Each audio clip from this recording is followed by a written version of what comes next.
sharing? I've got it hidden. Not. Hello, people. I am just waiting for a moment. Yeah, whatever. Hey, welcome, folks. I am I Can Science That. If you're here, you probably know who I am. Okay. Yeah, I'm here about honest investigations of everyday science.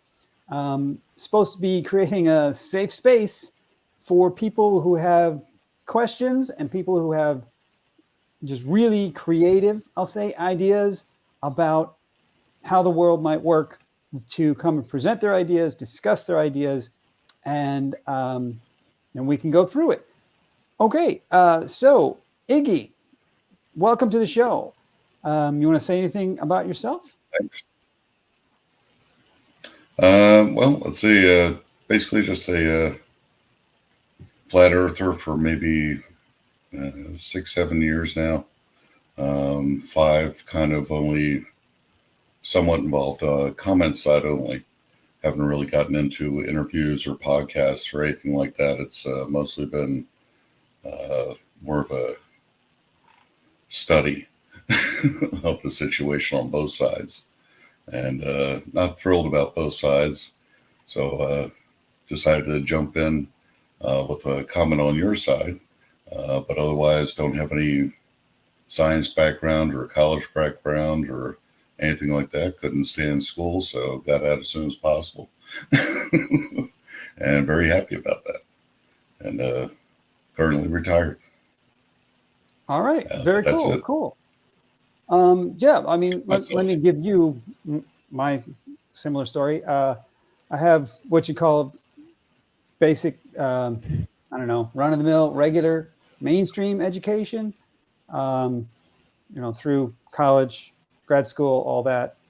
So I would say I'm very familiar with what the academic world says, what they teach. So I know that stuff, and I've been doing, research into this flat Earth phenomenon, among other science questions, for the past few years now myself. I'd say since 2016. I would say since 2016.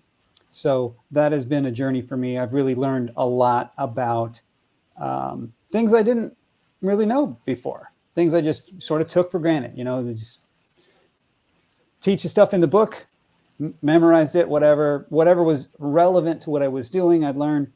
But since this exploration, I've learned a lot of stuff, and so I think that's it's been a good influence for me in this journey. So let's talk about the topic for tonight. A great job. Yeah.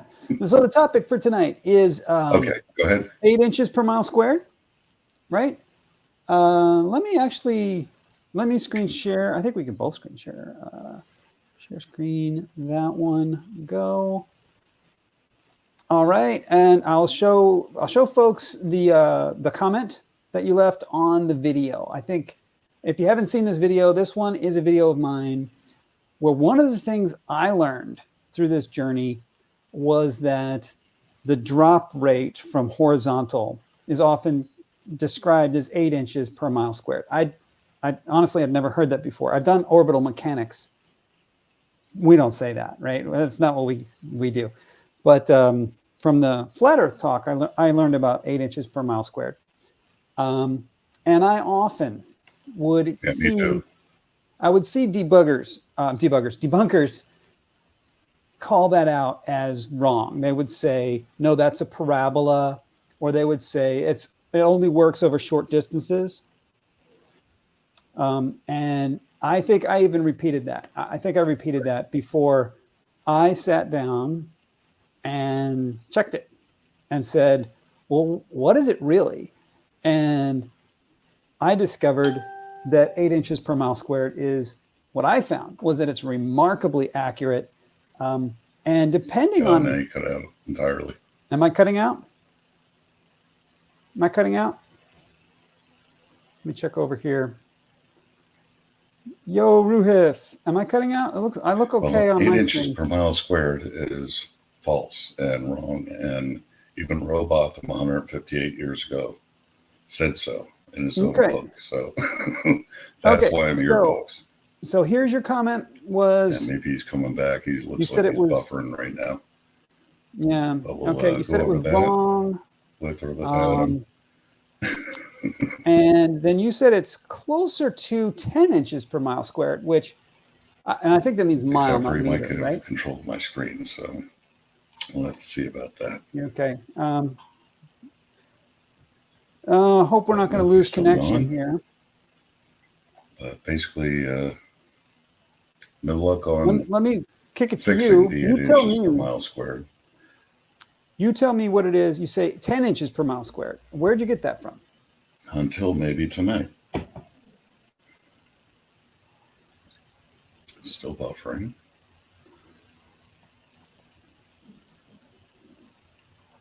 Okay, I think maybe John's connection is being pushed to the limit.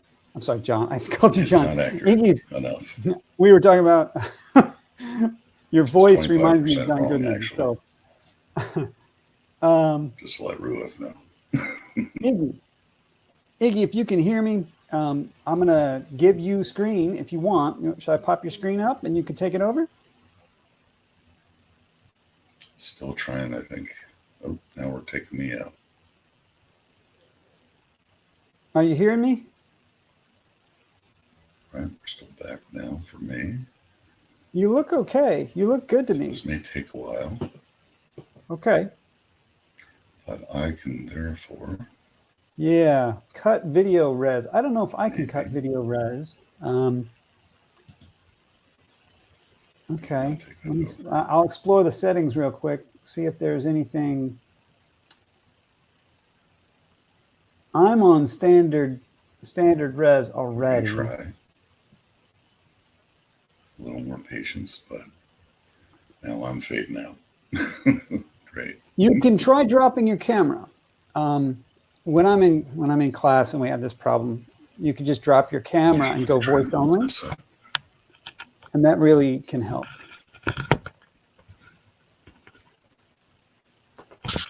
So at the bottom of your screen, you can just hit stop cam. I think it's right there.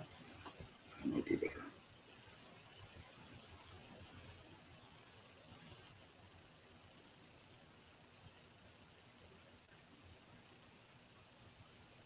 You are coming through.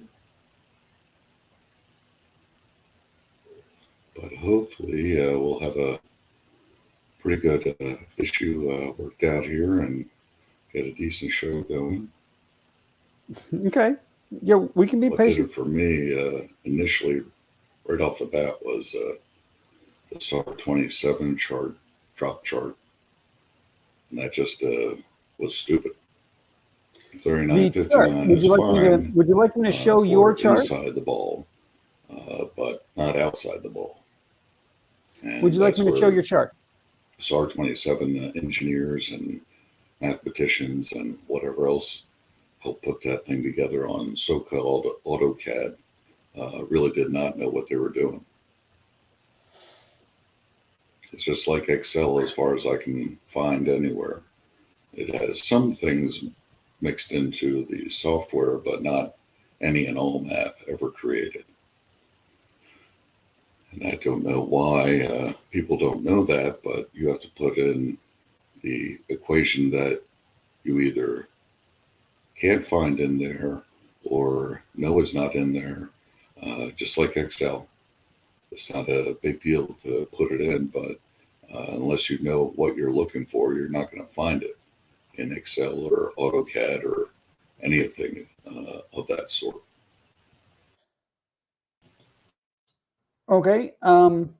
If you can hear me, would you like me to bring up your screen so that you can take us through your calculations? Counting that AutoCAD's 15-digit correct, and no, AutoCAD wouldn't get it wrong. And AutoCAD would never agree with Robotham, who only did a partial equation. All right, good. So we're getting some return of math. We'll see. Are you hearing me, Iggy? All right. Back. Yep, you're back. Okay. I that you're have your on screen up. screen We're looking at share. your screen. Here's why the square root and or trigonometry maths are still very wrong. Would you like to explain this to us? Right. Well, I was trying to explain actually where I got started with this SAR 27 drop chart. Okay, SAR 27. Okay, you got that? Okay. That's where, okay, let's switch that back. That's where I got my whole start off right off the bat, really. I didn't understand why 3959 was out here, if you can see my cursor. Okay. 3959. Well, that would be about the average radius of the Earth, right? Yeah, for their, you can see my cursor though? Yes, yes, we see it. Okay, I went for the big one for the show. So let's see. The 24875 is what they're actually using for their number. And they have it down here as like the end of the quadrant is how I saw it with their outside box. And it didn't make any sense to me right off the bat because even just quarter of 24 is 6,000. It actually turns out That's to be the circumference. 6218. Right, but the quadrant is the outside of the ball. That's the only thing that we live on. And the only thing that matters in this drop chart is the outside of the ball. The radius comes into the equation, but that's it. It doesn't have anything to do with working up the actual math on anything once you have the drop chart. I mean. All right. So what I'm getting from you so far is that we've got 3959 for the radius, and that gives us 24,875 for the circumference, and the quarter circumference is 6,218 miles. Right. Am I right? That's the correct one. And but that's they don't put that anywhere on here. Well, you're pointing at it. 6,218. Well, that's what I was just going to explain. Sorry. This is just the doctor version. This is the one I've edited. I see. What about show the errors up there in the text? Did you add that too? Yeah. So all this text is mine. All these equations are mine. Okay. This you put this together. Okay. Yeah. So sorry. I just noticed that I should explain this. So just the graphic here and the chart and the SAR 27 is theirs. But that's where I didn't understand why they ended at 3959 if they didn't mean that it was the quadrant, because 3959 would be something like this line instead of the full quadrant. I think I can explain why. Because it turns out different people have interpreted this approximation differently. This one appears to be measuring distance on the horizontal, not along the blue line. They're not using the purple line and they're not using the blue line. They're using the horizontal distance and then calculating the drop from that. Right, and that would be wrong because you're not following the arc of the circle. I don't know that we can call it wrong, but yeah, it seems kind of weird to me. Yeah, it was just strange. Threw me off when I got down at the bottom here, of course, of why are you ending there? Aren't you going to go to the quadrant if you've got the quadrant mapped out in the inside? Right. It's just, no, didn't click with me. And so I basically went, once I found out that the 8 inches was wrong, then I went and worked out the math backwards. Is how I actually got to the solution. Okay. So are you using this chart to get your numbers from? No, this is just a representation of my numbers. The 10 inches per mile squared is where I actually ended up as a ballpark. It's much more accurate. It's much more correct. It does actually finish out to the 6218 perfectly. If you get to a you're taking it out to 62. I see. Right. Okay. That's what we'll get into next is how the drop chart has to be mapped or used on the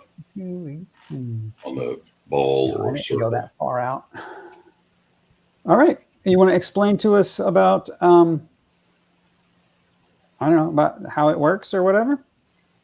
Yeah, so this other graphic hopefully come up now with purple and blue on it. Ah, okay. Yeah. Big star. Okay, I'm good. totally getting where you're coming from now. Yeah, so this is I where think. Let's see. people don't understand that you can only apply the math by the quadrant. Yeah. And this is Okay. where I if you totally start get at, okay, because this is your maximum deviation, 3 o'clock and 9 o'clock. You have separation, but not deviation at 6 o'clock.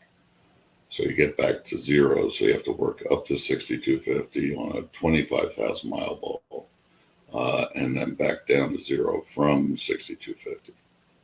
That's what the times 2 is. Awesome.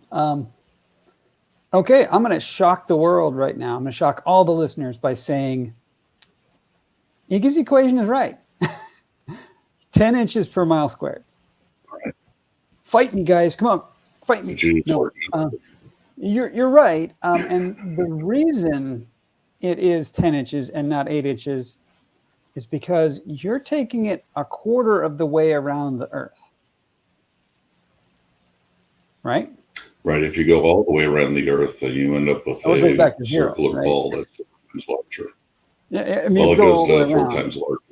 It goes to zero. So right, it's 2.5 inches. Maximum deviation, your figure is at the quarter there. So, right.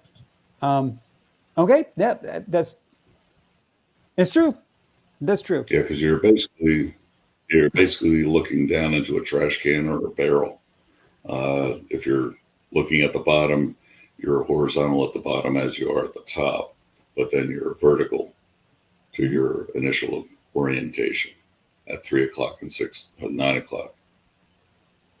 And a lot of people don't understand that. They think that they can apply a single figure to the entire circle, which they cannot do. To do that would be 2.5 inches per mile squared, but then you end up with a 4 times larger Earth because it can only be applied for the quarter because you never get back to zero or curve back on itself quick enough to do so. So that's kind of the basic framework of where I started. Great. And what tipped me off was the SAR 27 chart. Have you heard people say that 8 inches per mile squared is an approximation? You heard people say that before? Yeah. I think you said yes. And you probably also heard people say it only can you hear me or? You broke out for a second. You want to just repeat yourself? Oh, okay. Yes, I have heard that it's just an approximation, but that's also from Rowbotham's book 158 years ago, and still nobody's corrected it, which is why I took this little task on, and it was nothing of it. Now, have you also heard it only works over short distances? I have, but those are extremely short distances. Mine works all the way to the quadrant. Well, but does it though? Have you tried yours over, say, 100 miles? Yes. I think you said yes. I tried it to the 6250 is where I started. How far off is your equation at 100 miles? It is not off. Okay, show us. Mine's precisely exact. Right. Okay, show us, please. So this is the chart, 8 inches on the left side and 10 inches on the right side, just to give you an idea of the climb difference, of course, of just 2 inches, then becomes 8-inch difference, which then becomes 1.5 foot, essentially from, or 6.5 feet, 7.5 feet, sorry, from 6 feet. There we go. And so on. Now, where's the correct number? We'll go to the math on the next page.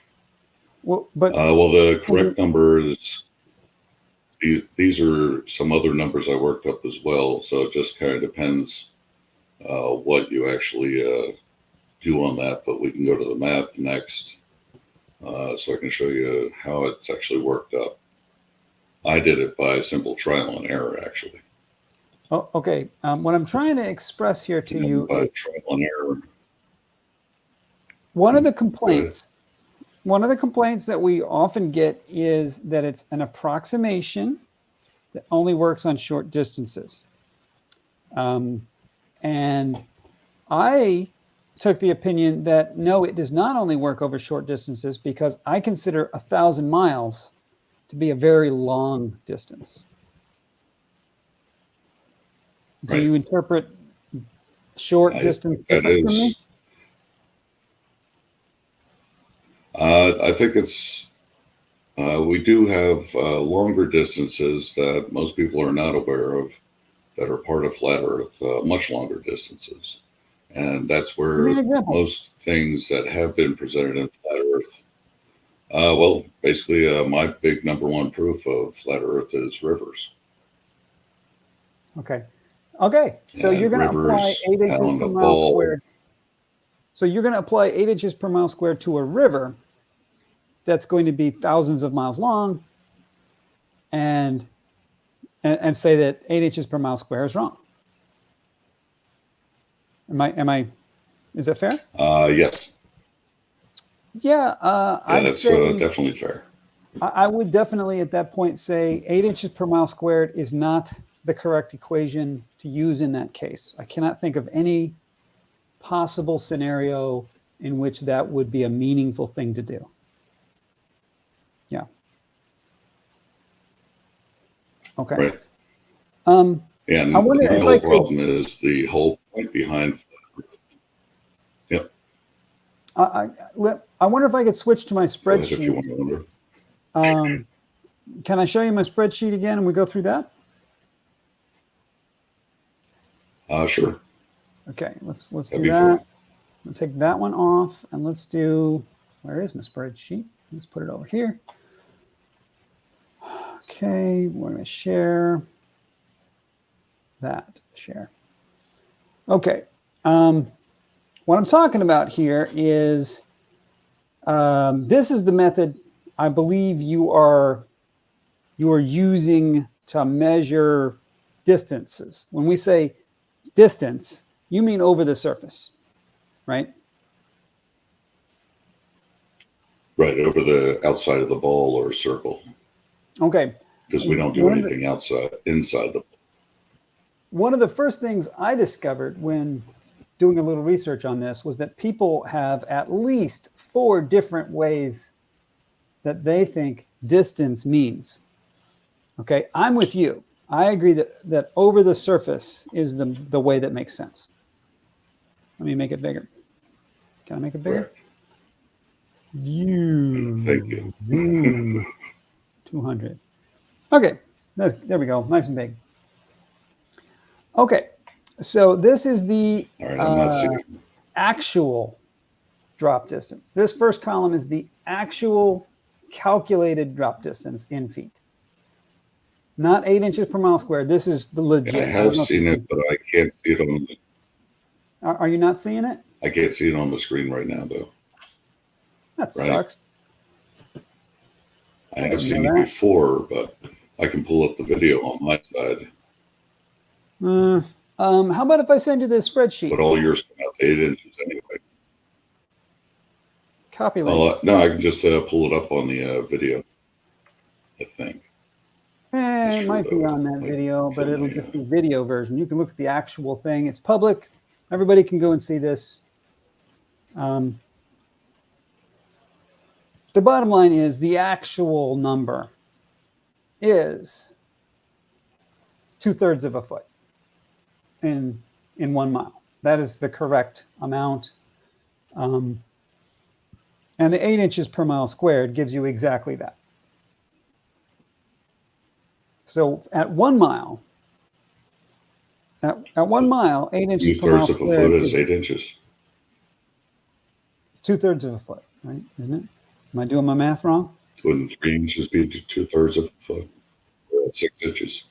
Well, 6 inches 12 inches is 1 foot. A or third of 9 a foot is inches. 4 Would that be inches. Times two-thirds of 2 is 8 inches. Yeah, doing math in your head is like not my specialty at all. I break out a calculator every day. Sorry. I don't see numbers at all. Right. So it's like a foot is 12 inches. No, the times 8 inches, 2 divided 8 by inches 3. is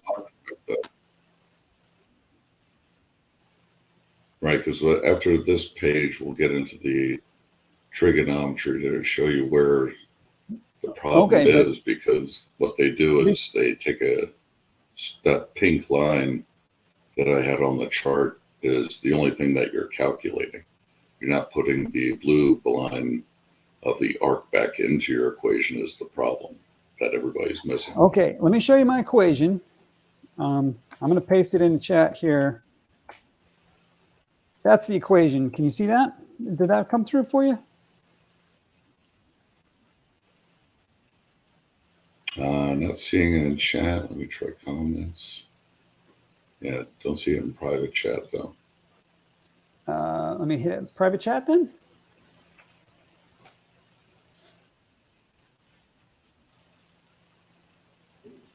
Yeah, there we go. Was it in comments before? I didn't see it there. This is up top now. So that's the equation. Yeah, and then that means nothing to me. So okay, I did derive that in the first video. So what I want to show is with my comparison. Here's the 8 inches per mile squared. Again, I don't think you're seeing it. 8 inches per mile squared at 1 mile comes up with 8 inches. That's easy. That is exactly what the correct equation calculates. And then if we go out to, let's go out to 100 miles, because I figure in these discussions, usually people are talking about, I can see that oil rig, right? I see that oil rig, it's 10 miles away. How much drop do we get, right? Or my formatting needs serious work. Thanks, Ruhif. you can redo it for prettiness for me anytime. I'm looking across Lake Michigan, right? And I'm looking 25 miles across the lake. How much drop is that, right? People don't usually attempt to use this equation for a quarter of the Earth, right? This equation is not good for a quarter of the Earth. I'm going to tell you that right now. So, and in fact, at the quarter, 10 inches is the correct number. But the Earth is not a parabola, right? So any parabola... Well, a parabola is a definition that you have to correct. Parabola is not a pointed arch necessarily. It can be that shape, but it doesn't have to be. It just has to have sides that are equidistant from a fixed point, not a central point. So that's where the parabola thing does not even come into account if we're talking possibly a semicircle. Okay. All right. So you can do the entire half of a circle. 100 miles. At 100 miles, the 8 inches per mile squared is still accurate to within 0.02% of the correct value. And it stays very accurate down to over 1,000 miles. I'm sorry, say that again? Yes, I believe that you believe that. Okay. I'm not saying, again, I want to stress this for everybody. I'm not saying this is fact that the Earth is round, because obviously you believe it's not. I'm saying that if it is a sphere with this radius, that's the calculation. This one is the calculation here. Incorrect. And you said in one of your earliest comments, you part of the equation. You said it was wrong by 20%. I was like, 20%? What are you talking about? You can't see what I'm highlighting right now. I'm highlighting the cell that says it's wrong by 20%. It's wrong by 20% at 6,000 miles. Okay. Right? If you take it out to 6,000 miles, yes, it's going to be wrong by 20%. Right. Okay. And you wanted to do, I kind of interrupted. It actually turns out to be 25% when you get it precise. I got out to 25%. But that's my other problem is the whole moving. Yeah. So take it away. You wanted to. Yeah, if you go to precise numbers, that's where the difference matters. Okay. Okay. But that was the whole reason I got into take it away. Figuring this out. Is okay. Basically, how I did it was by simply. See if I can get to it here. There it is. It's simply doing what times 6218 times 6218 equals 6218. And I knew 8 was wrong. So then I took it up to 9 and then took it to 10 to see that I was pretty much there. And then worked it out from that reverse side of things, because if you can get the end right, then everything before the end is correct. That's where my whole solution came from. I don't think your logic is correct. But it does turn out to be. It has to be. If you can make it to the end. I don't want to be contentious. How did you come up with this statement? Yeah. Your statement was, if the end point is correct, then everything up to that point must be correct. How do you figure? Well, just like anything. If you're trying to make a if I'm trying to drive casket or something, you can't use 5 feet as your measurement. If I'm trying to drive to New Jersey, right, and it's 3,000 miles, I could drive to Mexico City first and then end up in New Jersey, right? Does that mean I took the correct path? You know your tires. Well, no, but if you're not getting my point, I guess, if you're going to say you only have enough fuel to get to Jersey in 3,000 miles, then only put 2,000 miles worth of gas in your tank, then of course you're not going to get there. No, what I'm saying is that landing at the correct destination does not mean you took the correct path. There could be more than one path that all lead to the same place. Right? There could be more than one path that all leads to the same place. Right, but we're also taking... Right, well, that's the chart here also shows that. You can either take a straight line path or a curved line path to get to the same destination. And this would be shorter to take the pink or purple line. But where you don't have that accommodation or luxury. Okay. And since flat Earth is all about truth and accuracy, we have to deal with what the truth is, which is if it were a ball, we're on the outside of the ball. We're nowhere inside. Okay. I think I'm interpreting that to mean don't use the chord line distance. Is that what you mean by that? Correct. That's what, right. That's where the 8 inches, regardless of your 2 previous videos, is only working with. You're only working with the chord. You're not at all working with the blue line. I would say that's not true. You're only dealing with the straight line. I think maybe that's where the 8 inches comes from. I gave you the wrong impression. I may have given you the wrong impression here. I actually, in this chart, I used 4 different methods. I used the blue line. I used the purple line. You think you did. I did. I used the blue line. I used the purple line. I used the top line. And I found a 4th one that somebody else did, and I used that as well.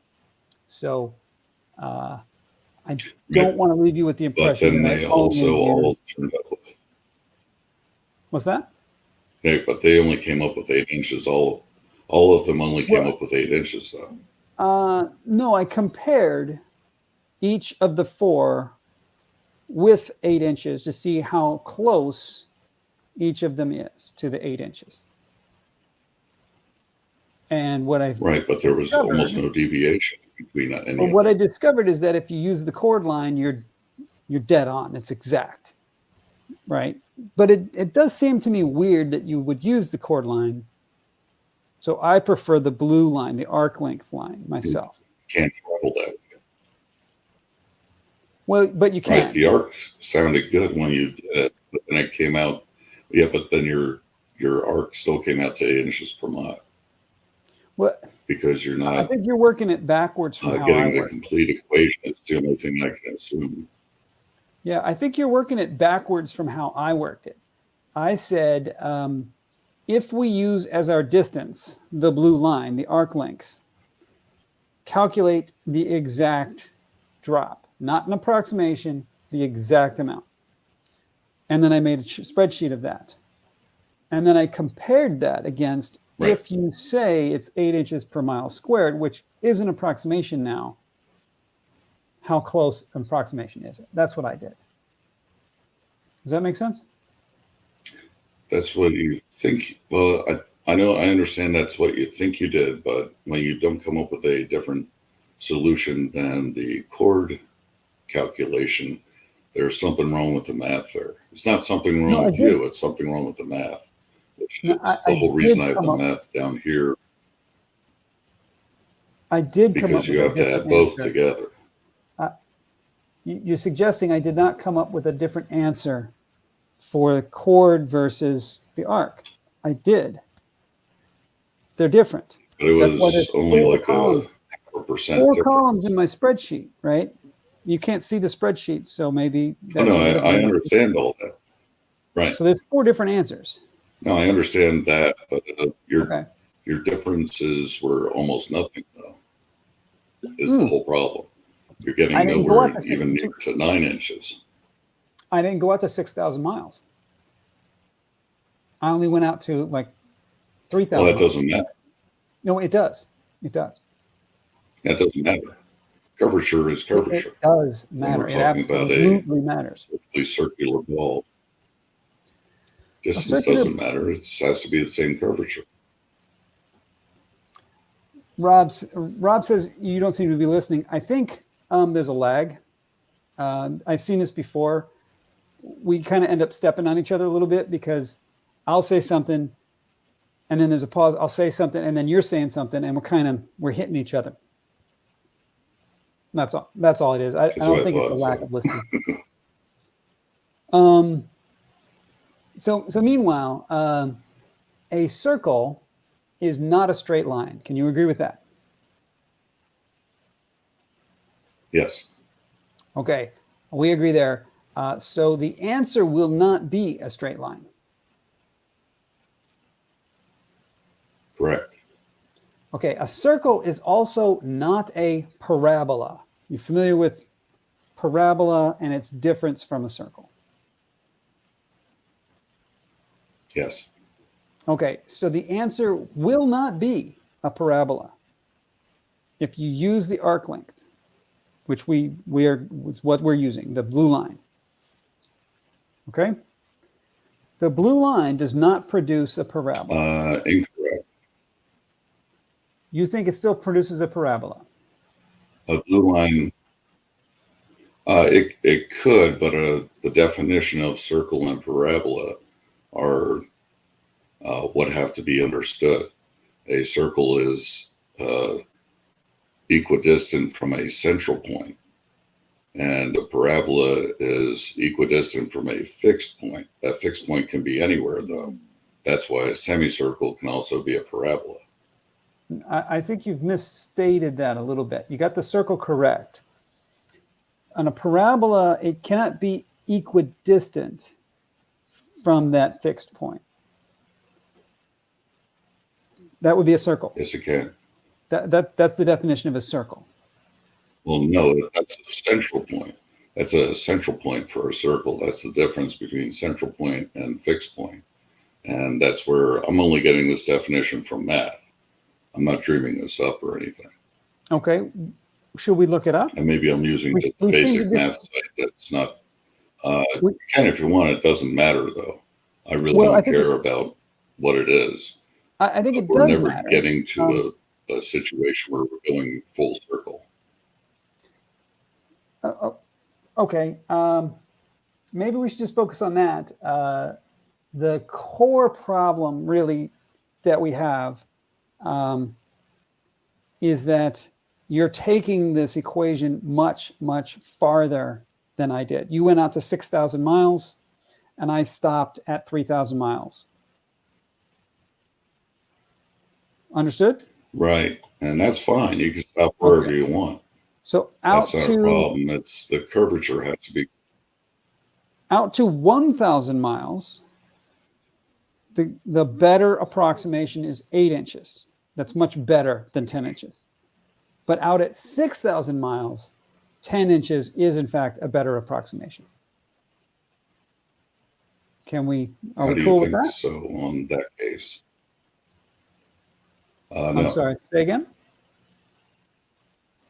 We're not cool with that. How can you say 8 inches is correct anywhere when it's wrong everywhere? How good are you at math? Good enough as long as I have a calculator. And it's Okay, simple math. I mean, I don't want to like be insulting or something, but can you tell me the equation of a parabola? Like, what is the formula for a parabola? No, I cannot. No, I don't know any equations other than what I have typed down here. And I've run all these as well. The square root does a much better job than the parabola per se equation that everybody's been using. Okay. A parabola I don't know what the equation of the form. It's a polynomial of the second order, right? And you don't need to know this. Nobody needs to know this except people that like use this stuff, right? Right. But I think it would be fair to say, if you don't know it, maybe the wise thing to do is to defer to somebody, find a buddy, find a friend who does know it. So that's what we do at work, right? I always tell the students, when you go to work, you got to find that one engineer in the office that knows calculus. So when you get there, just figure out who knows calculus, because once a year, calculus is going to come up. And you just got to go to that person and say, hey, I got a calculus problem. Can you help me? So at the office, that can either be you or you find out who it is, right? That's the two ways to go. Either become the expert yourself or just find out who it is. What do you think about that? Can you just maybe find somebody who's like good at math and say, hey, can you explain this to me? Well, I think I am the expert in this because your statement of 8 inches is good up to this point and 10 inches is only good up to extreme distances is ridiculous. You'd have a changing curvature of a circle, let alone a quadrant. And you can't have something that's already known to be wrong, even told to everybody to be wrong 158 years ago, when it's very easy to figure it out. Even though I just did simple trial and error, I still ended up beating the correct math. The correct math is still almost 2% wrong. And I had to figure that out as well. That's a really interesting thing. The next page. There's several interesting things there. What's the correct math, and how can the correct math be wrong? That doesn't make any sense. If the correct math is correct, it's correct, right? What is the correct math? So this is the correct math. Whether I have the equation correct is what we might have to work on. But otherwise, This is where we get the I don't 8 know. I mean, I'm inches going to say only. that's believable. We'd have to pick it apart. Anyone out there want to pick that apart and tell me if that's accurate? It's got cosines in it. I don't. Okay, so wait. Yeah, 360 here it is times down divided by here. 2 pi Actually worked out. times r. So okay, he's divided by 2 times the cosine of That picks up. r. Oh, r is the distance. R is the distance, not the radius. Hold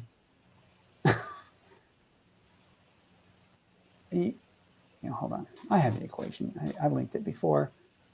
It's cosine of the distance divided by. Why isn't the distance being divided into radians? Does that work? We're not dealing with any distance here. We're just getting to the actual curvature amount is all. The only distance of any kind is at the end here, going 2 inches in a mile. All right. But this is just where everybody stops, unfortunately. Yeah. So, okay. I think for me, the really interesting thing in this discussion is that you started with a pretty limited education in mathematics, right? By your description. Correct. And you've gotten yourself to a place where you think you're actually the expert at mathematics. I'm the expert at these mathematics, yes. And so you'll sit down with a college professor. You'll sit down with a college professor and tell that person that you're the expert in mathematics, in these mathematics. And as far as curvature of the Earth is concerned, I would have to say so. The next page is where this is what everybody leaves out. You have to put the arc or the bulge of the circle back in. And this is where math gets it wrong. They do a divisor of a full number 2, and that's where it screws the pooch. It can still get you to 10 roughly, but that's as close as it gets. Okay. So it hits the barn, but it doesn't hit the bull. And that's where it's actually almost 2% wrong still, because the divisor needs to be 1.91306, not 2. And I don't know why they did it that way, but that's what I had to figure out, is why the real math is wrong. Okay. I mean, I don't know what else to tell you. You can't see my screen when I share it, right? Not currently, but I did see where you put the equation in comments finally. So that it looks like comments were out of sync with me for a while there, but it's up to date now. Okay, but when I share screens, so like if I want to show you diagrams or something, you can't see those. That's right? I'm not sure if you tried it more than once or not. I mean, let me just try. I don't know. Can you see that? I'll try it again, and yeah. It's buffering with the stream. My screen, I think. Maybe somebody on the stream can confirm. No, I'm just getting black. Yeah. I'm just getting black on my side. Okay. All right. So yeah, it doesn't. Should I it stop won't do sharing me good or? to try to. Won't do me any good to draw you pictures. I could tell you that a parabola is of the form y equals ax squared plus bx plus c. We could say. And that a circle is not of that form. A circle is going to have both x squared and y squared in it. So if you... Right, but I'm not trying to draw. So if you calculate the drop distance from a straight line down to the circle as you go over the arc, you get trigonometric functions in there. Sines and cosines go in there.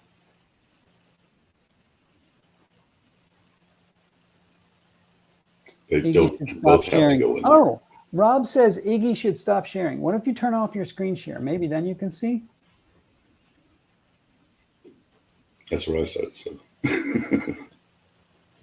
now I'm blocking it. So. Turn off your share. I still see that your share is here. All right, there we go. Hit that stop sharing. It's right in the middle at the bottom of the screen. There you go. Can you see my screen now? Yeah, my camera's right in front of it. Not yet, no. Still, okay, there we go. Just came up. Hey, all right. Maybe you can't see my screen then. Okay. So I'm just showing here some basic terms. Here's the drop height is this H here. Can you see that okay? Yep. And you agree with that. And here's the chord length C, which we don't want to use. And then the arc length I'm calling A on there. All right, well, that's wrong. We do want to use chord. We have to use chord in addition to arc. Why is that? what this page is. We're taking here the chord length and then adding it to the arc reinstallment, because you're cutting out the arc when you do the chord. So you have to put it back in order to get the proper distance covered for the curvature. Okay. Let me just go ahead and take you through. Let me take you through my derivation really quick.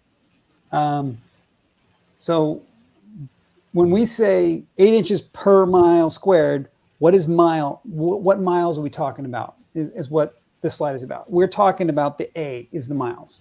And you want to say how far are we? We're that far. We're A far away from the endpoint. Does that make sense?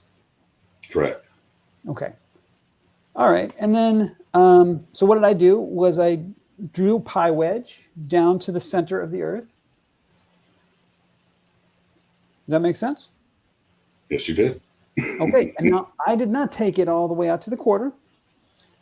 But notice how close to the curve the chord line is in my diagram. Correct. So the chord line and that arc length are very, very close at small angles. Right. But at large angles, the difference becomes great. Right. Okay. That is why if you use the 8 inches per mile squared approximation, it'll be very, very good at small angles, but not very good at large angles. Because that gap, this little gap here is going to get bigger and bigger the wider your angle becomes. Right, but we're also trying to measure the maximum deviation from your starting point. Well, so the maximum deviation has to be achieved. What I'm trying to measure is H. Right, but as far as the actual math goes, you have to figure out your maximum distance total in order to have any portion before that also be correct. You can't figure out the curvature anywhere if you know the correct math, but in the case of flat earth and ballers, nobody is capable of doing that math as far as I've seen, which is why you're telling me that 8 inches is good for up to 100 miles, but up to 1,000 10 miles. inches is not. Right, but then you're saying 10 inches is not for some reason, even though I'm correct neck and neck with you, but properly. You're not neck and neck with me. You just right. I'm above you because I'm sorry. Better. You just don't understand. you're no, not. I understand what you're saying, that the arc is so small that it wouldn't equate to anything, but that's where the proper math has to be found. Okay, here is the proper math. Maybe. Here is the proper math. Okay. It's not proper. It's wrong. Is there anything in this diagram that is incorrect? No. Okay, let's advance. And when it becomes incorrect, you can tell me. Okay, what I'm showing here is that this arc length, which I call alpha, is, I'm going to use radians, so that it's simply the arc length divided by the radius. So this is the amount of angle in the pi wedge. Okay. Okay. Boom, whole bunch of stuff popped up. Okay. I call this little angle here gamma. This is the like a look down angle down to that. And here's beta. And it's not really that big a deal, but what's interesting here is that the look down angle is the arc length divided by twice the radius. Okay. Okay. And I don't think I've made any mistakes yet. There's a mistake somewhere on one of these slides. So what did I do here? Chord length is known to be this. Are you okay with that? I guess so, yeah.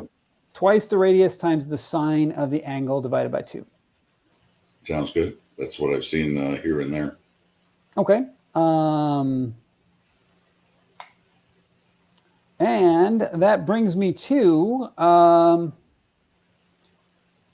the sine of gamma is opposite over hypotenuse, right? So h over c is the sine of gamma. H over c is the sine of gamma, and I want h. I have c. I've already worked out what c was, and I've worked out what gamma was. Okay. So I want h, and it turns out to be that. Is that like 25%? Because that's what the math that is missing puts back in. Well, I'll tell you what. How much would you like the distance? The distance goes here in this A, right? If you're 100 miles away, you put 100 miles in the A, right? Correct. So what would you like? What would you like? Well, my math. Huh? Yeah, my math goes much more simplistic. We keep it the same flat Earth equation, which is distance times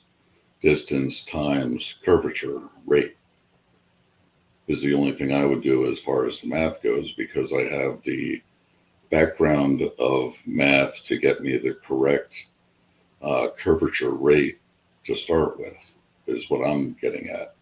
That the 8 inches is wrong, the 10 inches is correct.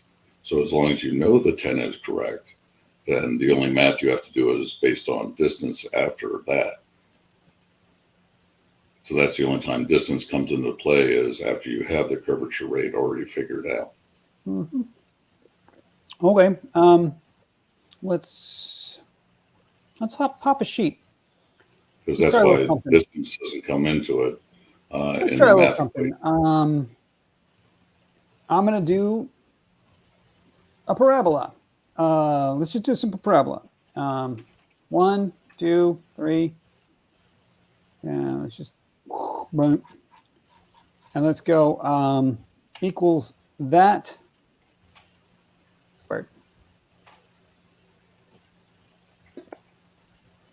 And let's just make a graph of it so we can see what is a parabola. How about that? Okay. In fact, let me change the formula to, let's change it to the 8 times. 8 inches per mile squared. There you go. Let's do that. So the one on the left is the miles. The one on the right is the 8 inches per mile squared. Let's take a look at what that looks like. How do you do that? I think you just go insert chart. Hey, there you go. Can you see my chart? I do. All right, let's see if I can get that out of my face. Can I make it? I can do that too. There you go. Does that look like a circle? No. Okay. And you can't get a line chart to do a circle. It can never go back on itself. I think I can, actually. Not that I've seen. I had to get To get something Well, close to a you have to circle, do I a, had to you have to do a separate point the plot. numbers. You have to do a point plot. Okay, Extra that'll be a different chart, so Uh, not a line chart. really? Typical line charts don't allow you to go back upon Really? themselves. I mean, Yeah. is that true?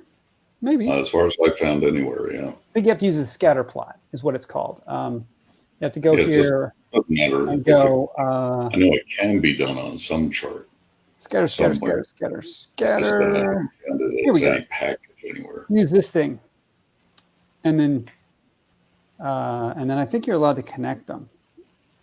I don't remember. I don't know. You have to play with it. Yeah. Okay, so what I'm saying is this here that I'm drawing, that is the 8 inches per mile squared. Right. Let's take it to 10. Right? Let's make 10. Let's do 10 equals 10 times that times that. It should be the same largely. Fill it in, and let's add it to our chart. How do I do that? You know what? Let's just delete the chart and make a new one. And we're going to say, give me this data, insert a chart. Boop. Okay. We now have the red line and the yellow line. They are different. Yes. Okay. And you are saying that the yellow line, which is yours, is better than the red line. Correct. Because the red line, we already know, dies at a certain distance and only gets worse from that point on, which is why it doesn't continue in the circle. Let me just copy it, I guess. Nope, that's not. Where's my? Oh, it's out of order. Weird. How'd that happen?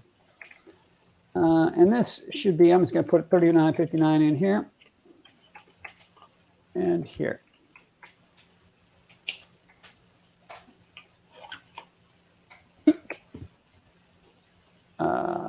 Wait, that doesn't come out correct. Why not?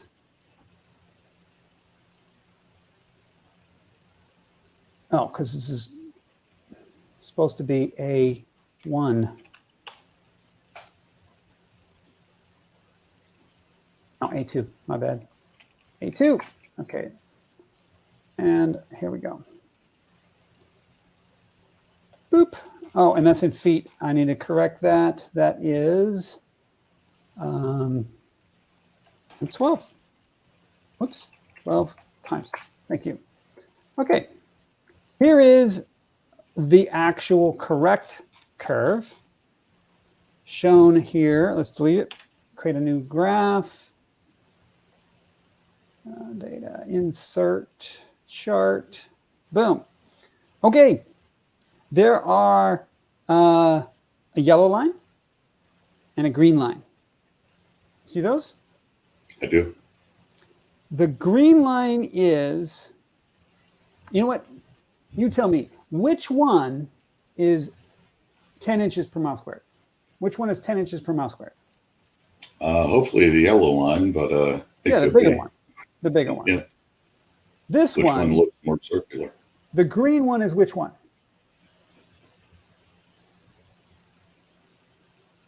Is which one? Yeah, which line is the green line? Wasn't that the 8 inches still, or was that the Actually, 20? that's the correct value. The green line is the correct value. You can't see the 8 inches. Can you tell me why you cannot see the 8 inches? Because it's just as flawed. So they match each other. Because it's directly underneath the green line. Right. Let's take this out, though. Let's take it out to 1,000 miles, 2,000 miles. Oops, 2,000. That's 200, 2,000. Let's take it out. And we'll pull this down. Put this down. Now let's go out to 7,000 miles. Let's go crazy. Okay.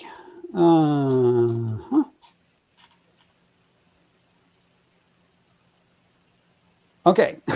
Wait, just a cotton picking minute there. Something seems a little wrong. That doesn't seem like that worked right. Did it? Maybe. Let me go. I don't want to go 100. there. Let me go by 500s maybe. 500, 1,000, 1,500, 2,000. Let's just keep doing that. And then we will pull these down. Come on. Boop. Okay, let's go to the graph. All right. All right, I win. Still. According to this, the green line is the correct value. The orange line is the 8 inches per mile squared, and the yellow line is the 10 inches per mile squared. Not what I expected to see at all. Yeah, because I'm actually correct. No, your line is the worst. Your line is way off. You understand that everything is wrong with 8 anything. Is what I don't understand. This doesn't have the number. This equation does not have the number 8 in it. The number 8 is just the answer. Well, that's what I mean. Yeah, your result's the same. Sorry. Okay. All right. I mean, I don't know. I don't know how else to explain this to you, other than. No, I understand what you're saying, but it's the matter of actually getting to the quadrant. You have to get to the quadrant because that's what actually matters in the final equation. You can't get the curvature on the simple math that people in both ball and flat can understand, which is why I worked at it this way. Alas, because the math is not. now that I did this, I see that I made a mistake. I made a mistake earlier. As my dad always likes to say, I never make a mistake. Right? I never make a mistake. I have to make a correction. Earlier, I said your 10 inches was gooder than my 8 inches, but now I'm seeing no, it's worser. I don't think you're understanding that the problem where did you get the 10 inches again? I think you better. Well, better explain to me where'd you come up with this?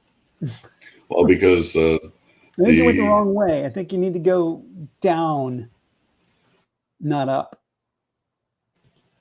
Well, no, it's actually correct. Just because it can go the full quadrant to the maximum deviation of the circle is the whole problem that people aren't understanding. If you can't make it to the quadrant, it's like not having enough gas in the car. And therefore, if you can't do the math to get the car to the final destination, then your whole trip is worthless, which is the whole problem with 8 inches per mile squared. It's going to always be off at any distance.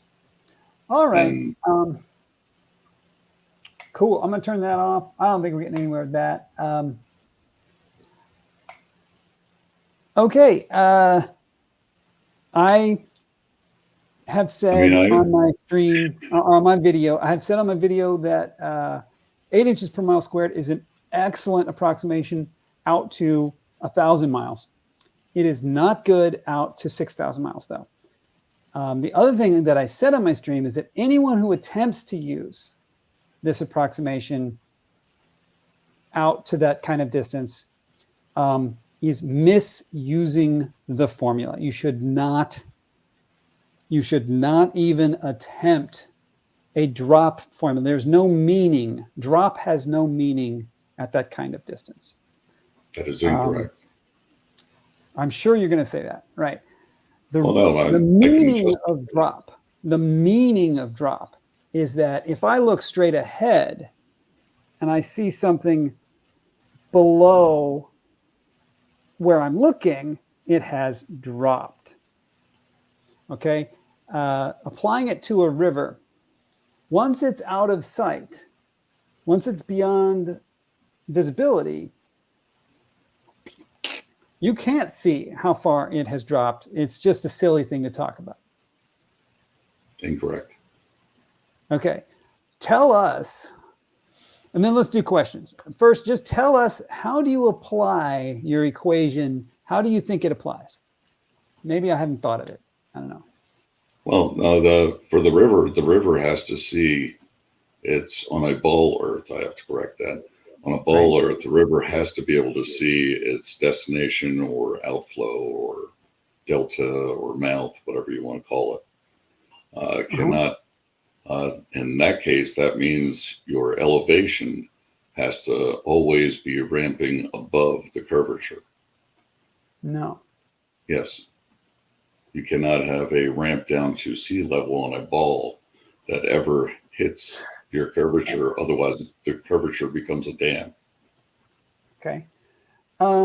Here's a question I've been asking some folks lately. Have you seen the photos of the Earth from space? Yes, I'm not saying they're real, but you've seen them. You've seen them, right? They're all fake. Yep. Okay. Okay. Granted, we understand they're fake. Right now, I mean. You've seen a globe. You've seen a globe before. Yes. Like a classroom globe or something. And it's a fraud. It's a fraud. I understand that you think that. I can prove that. Do you understand that the people in Australia are down here standing like this, and you're standing up like this? Yes. Okay. So when they drop a rock in Australia, which way does it go? Down to them. It goes this way. Up to us. So if they pour water on the kitchen floor down here, which way does it flow? Down to them. This way. Up to us. Yeah. Okay. So if they climb a mountain in Australia, they climb a 100-foot mountain in Australia, what's their elevation? That's a hill. Okay, right? They climb 100 feet. They're in the cliffs looking over the beach, 100 feet off the ocean. What's their elevation? Still 100 feet. Okay, and then if wherever you're at, somewhere in America, I'm guessing, you can't climb a hill 100 feet. What's your elevation? 100 feet.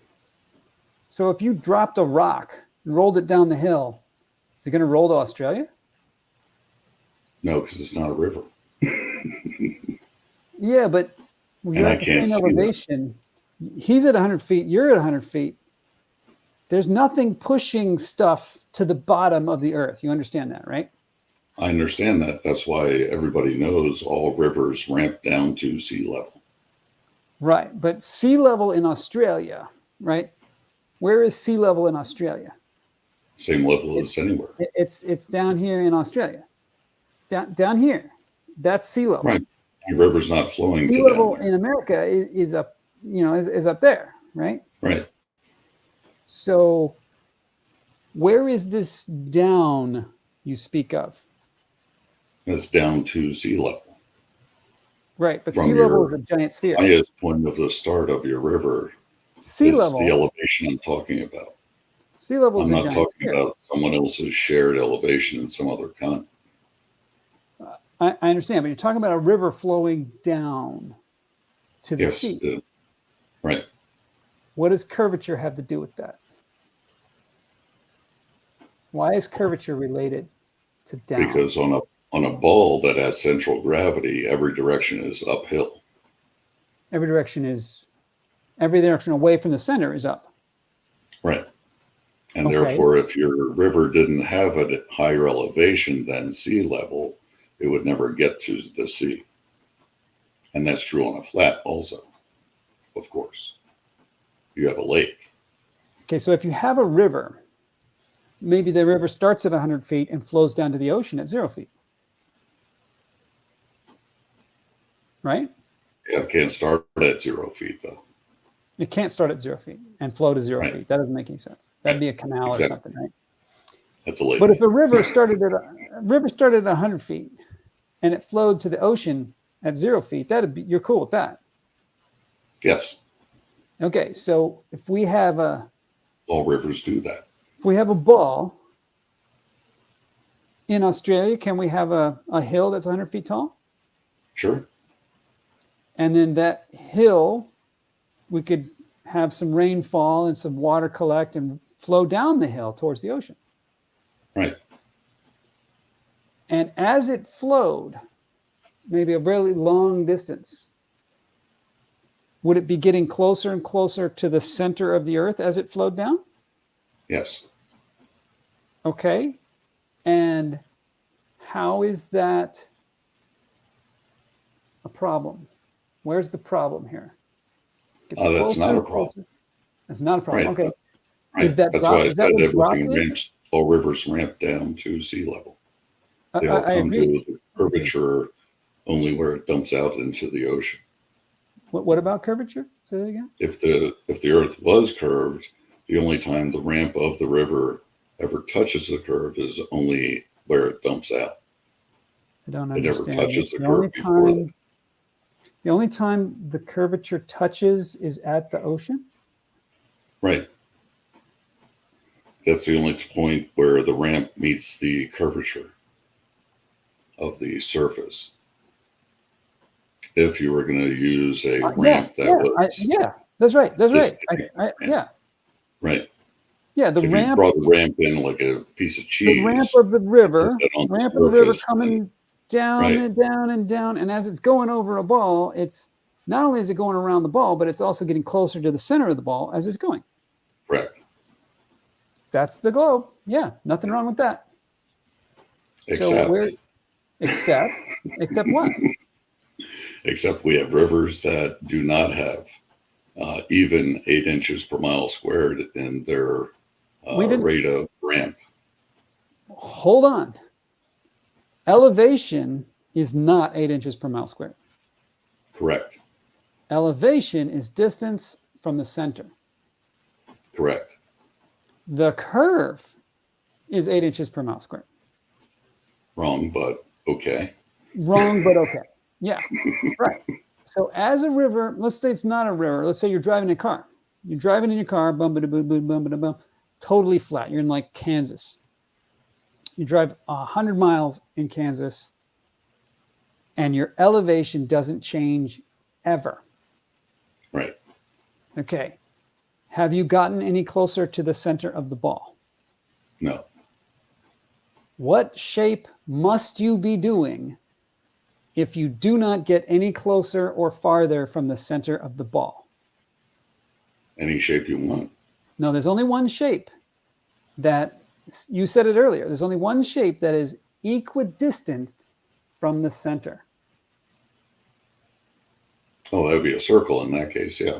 The ball is fine. A circle or sphere. If you're going to say that you're just going around the outside, right, that's fine. Right. So you're driving along in Kansas. Flat, though. You're just driving along Kansas. You're not getting any closer. You're not getting any farther. You're just going on along a circle. So right. That's only if you're assuming there's a center uphill. So therefore you are not going uphill as you're doing this, and you're not going downhill as you're doing this. Mm-hmm. So why would a river be going uphill or downhill as it did it? Because of curvature. It has to be starting below the end point of its flow. No, it does not. Okay, let's do it with the car again. How does it work in the ball? Let's do it with the car. Now we're going to drive from Colorado to Kansas. Right? Yeah, but if you don't keep the 8 inches of climb or drop, then aren't you going to run into a lake situation if you drop down to 2 inches of curvature in your ramp? Let's back up to Kansas. We're in Kansas. We're driving flat, driving totally same elevation in a curved world scenario, right? This is, first of all, let me just say, the assumption, yeah, it's imaginary. You don't believe in the curved world, but you're able to imagine it, right? Right. You can imagine it, yeah, because you're not an idiot, right? Okay, so we're imagining driving on a curved world. In this curved world, you're driving at the same elevation, so you stay on a circle. Right? Okay, let's raise your elevation a little bit. You're going to be in Denver. On one end. On one end. So on one end, I wish I have a circle here with me. I do. Okay. Here's a circle. Now you have a river. It's the wrong color to my green screen. Let's do this. So your river has to be a tangent to the circle, is what I'm trying to say without getting mathematical or just hold on a industry jargony. Can you see my screen? Yes. Okay, let's just do circle. as requested. A circle. There's a circle. Okay, let's give ourselves a car. Let's give ourselves a car. Car. Ooh, that's nice. We'll use that car. Okay. It still doesn't have any application to a river at this point. Not yet. No, we're just going to do car because I think the river thing, for some reason, the river seems weird to you, but the car is very natural for all of us because we spend so much time in the car, us Americans at least, right? Right. If you have to push your car, how are you getting to 1 o'clock? Is the problem for a river, right? Yeah, that's what we're gonna go through. Let's say I'm driving in Kansas. We agreed that in Kansas, we were going to drive for a while and stay at the same elevation. Okay. So help me take this car forward a significant distance without changing its elevation. We'll go ahead and push it. Okay, so I'm going to say, let's go forward, and it needs to stay at the same elevation. It's got to stay right there. It's going to go in now just let's say you had to coast to your destination. Okay. How are you going to coast to your destination in that? As long as I stay at the same elevation, I can coast forever. Wrong. Well, friction. You go nowhere because you have no difference in elevation to ever be traveling out of level. Right. Yes, I'm going to slowly slow down. But what I'm saying is whether it's a sphere or flat makes no difference to coasting. Incorrect. You have to have a dunce cap at your starting point at 11 o'clock in order to get to 1 o'clock. You can also do a curved line as well for your ramp if you want. But help me draw this. Help me draw. You tell me how to draw the weight of the car. Which way is the weight of the car push? Does it push? Let me make this bigger. Format. Well, I can get a diagram for you if you want. 1, 2. That's big enough, right? Let me make the end arrow big. Maybe. Okay. Which way does the weight push? I'm going to make this red. Which way is the weight push? Like so? Is that where the weight pushes? Yeah, now does the weight push straight down like this? Is that correct for the weight of the car? Towards the center? That's towards the center is correct, but not for it to travel the surface. Oh, okay. Well, if that's the weight of the car, is that weight going to push the car to the left, to the right, or neither? If it's just in that orientation, it'll just stay there. It has nothing to move it. Let's go. Whoops. That wasn't good. Let's take the car over here. We'll put your car on a mountain. That's all. Well, hold on. We'll get to a mountain in just a second. To your destination. Is that the correct direction for the weight of the car over there? Yes. So is the weight of the car going to push the car forward, backwards, or neither? Neither. So we see here that the curve has no impact whatsoever on the motion of the car. The car just sits there. Correct. If it has anywhere on the earth, it just sits. If it has a fairly level surface to be sitting on, this is out of scale, of course, but way out of scale. Way out of scale. Let's put it on a mountain. It's not Tesla. You asked for a mountain. Let me give you a mountain. What does a mountain look like? Let's say like so. Big old freaking ramp. Right. So now you have a river at whatever that is, 9:30, 10 o'clock. Whoops. I want to put that in the back. Okay. Show me which way does the weight point on this car? Does the weight point forward like that? Down like this? No. Towards the center of the earth like that? No. Not towards the center of the earth anymore? Not anymore, no. A mountain has changed the direction of weight? Yes. Okay, tell me, how does weight push now? If I stood on a scale at the top of that mountain, which way would my weight be pushing? Because you have round wheels, the weight will now propel the car forward. It will propel the car forward, but right. but But the weight will still, but the of course, go weight is still towards the pulling center. it down. Is that fair? Right. The center is still where the weight would go if it Okay. didn't Okay. have a Right. So unlevel now the surface. car. So now the car is going to do heading down the hill, right? Right. And the weight points to the center about like that, right? Right. And I need to rotate my car a little bit more. Okay, so this weight is pulling it down that hill. Correct. Okay, so now I hit the bottom of the hill. Let's just go to here. Let's just go to there. We're not down the hill yet. Which way is the weight point? I'm going to say that is the way the weight points. Are we good with that? Until the back wheels are level. Okay. And it will still And then propel we it. hit the bottom. Yeah. Going pretty fast now because we just came off this giant mountain. Okay, which way does the weight point now? Towards the center. Okay, now that it weight stops. pointing straight to the center. Is it going to propel the car faster or slow the car down? Slow the car down. Why would that slow the car down? Because it has no longer unlevel or uneven surface. Friction will slow it down. Yep, could be friction, could be just flat even. But there's nothing trying to pull it like backwards or anything. Right. It's just trying to It'll stop. it'll find a resting point or equilibrium, I guess. Let's say I'm going really, really fast, and so the car keeps coasting for a while, right? Okay. As it coasts, it's going to go forward to here. Okay.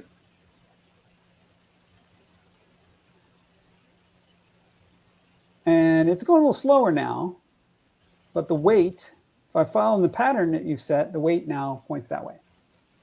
Correct. Okay, so let's just replace the car with water. It's not a car now, it's a river, Right. It's water. Yep.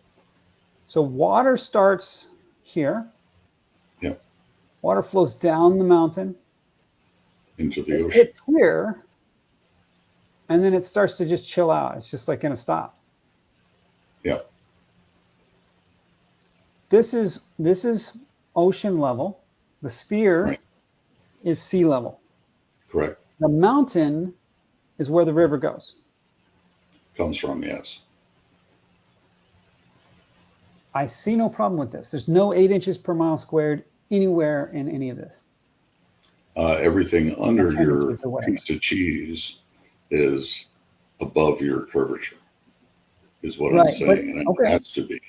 And it has to be If my on your mountain, ballpark. let's try a different mountain. Let's bring it to the front. Bring it to the front. Bring it to the front. Let's try this mountain. This mountain is below the curvature. Right. You have no river, you only have a lake or a pond Right. because you're not So that exceeding isn't the the mountain. curvature. That isn't a mountain. Right. You have to This exceed the mountain- curvature. oops, that's my car. And this mountain, that's too far. This mountain, that just points the other way. Right. That's fine though. You'll Yeah. still get your What's the 930 elevation to at this 830 point? river. Yeah, What's but the you'll still get elevation your, now? well, the elevation could still be 1,000 feet, doesn't matter. But at least you're starting your river above the curvature. That's the only way it can work on a ball. Just like Dead when on. we started at 11 o'clock, you can't get your river to float at 1 o'clock unless you keep exceeding the curvature. Well, when you say exceeding the curvature, what are you talking about? You're talking about comparing the distance between the mountain and this line? Yeah. Right, but the Your distance river always between the has to stay mountain, above the curvature. the distance the only- between the mountain and the line is what we call elevation. Correct. So as long as the elevation continues to drop, Right. the water will flow. Correct. So let's put the mountain over on the right side, up here somewhere, and you tell me, give me like tell me when to stop. When do I have a really high elevation over here?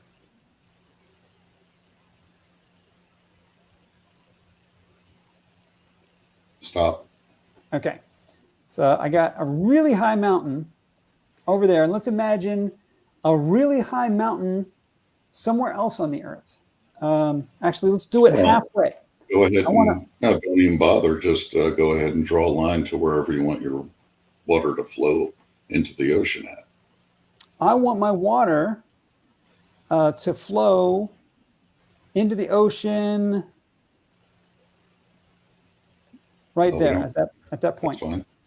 Okay. At 3 o'clock. So here we see that the elevation has continued to drop lower, lower, lower, lower until it hits zero. Right. And until it hits zero, it's above the curvature or above the surface. It's above sea level or wherever it's headed. Right. So it has to do that until it gets to that 0 point. That's the only time it can get its water to the elevation. Let's do the elevation like in Australia. Give me a mountain like half as tall as that. I'm going to push it out until you say it's half as tall. All right. Stop. Okay. That's half the elevation of that. Okay. So you have a shorter river. That's all. Yeah. So what I'm trying to get you to understand is that we do not compare elevation against some kind of 8 inches per mile squared. That's well, you have to. No, we don't. For a river, you have to. No, you don't. You can't flow beyond 10 feet if you only have 1 inch per mile. That's not how the 8 inches per mile squared is not to measure elevation. Elevation is height above the center or height above the reference line. Right, I'm not saying it is to calculate elevation at all. As long as the elevation drops, as long as the elevation is dropping, the water will flow. Correct. Say it again. As long as the elevation is dropping, water will flow. Right, that's what I said in the very beginning. 8 inches per mile squared is not elevation. That's fine. I don't care about that part. But if we're on a ball that has that amount of curvature or that rate of curvature, then your ramp has to, down to sea level, has to be exceeding whatever that curvature rate is. Yes. Otherwise, how do you explain getting your river either to 9 o'clock at the bottom or to 12 o'clock at the top? If you draw a straight line from wherever you want to start the elevation on your mountain to your destination point, I'm gonna try one. That tangent line is your river's ramp down to sea level. We'll make an oval. We'll make an oval. Let's make it. Like I don't understand why you don't get the ramp idea when it's how all rivers are. What I think is pretty amazing is that your own confidence is really fantastic, right? You're really confident. Well, but I mean, about this stuff. I don't understand how you think you're going to have a river, though. Despite the fact that you just because 8 inches happens to be wrong, you don't understand it. No, okay. I do understand it. Okay, here's a giant mountain, and I would like my water to flow down this giant mountain. Okay, I'm going to use purple lines to show the elevation at any given point of the mountain. Let's make it a nice big fat purple line. Make it big so we can see it on the video. Okay, that is the elevation at that point. Agreed? Right. So if we follow the red color as your ramp. Which way you want to go, up or down? Doesn't matter, but it will go up to 2 o'clock there or whatever it seems to be. Okay. I just copied the stick. Do I need to shrink the stick or grow the stick to show the elevation at that point? At that point, you have to shrink it. I shrink the stick. That means the elevation is less here. Correct. Right. I never said, well, am I using ramp the wrong way? Is that I have not invoked any curvature. This is just a smaller elevation. right? Okay. And you would continue those lines until you get to your ocean level. Let's go again. Getting shorter and shorter and shorter. Shorter and shorter and shorter.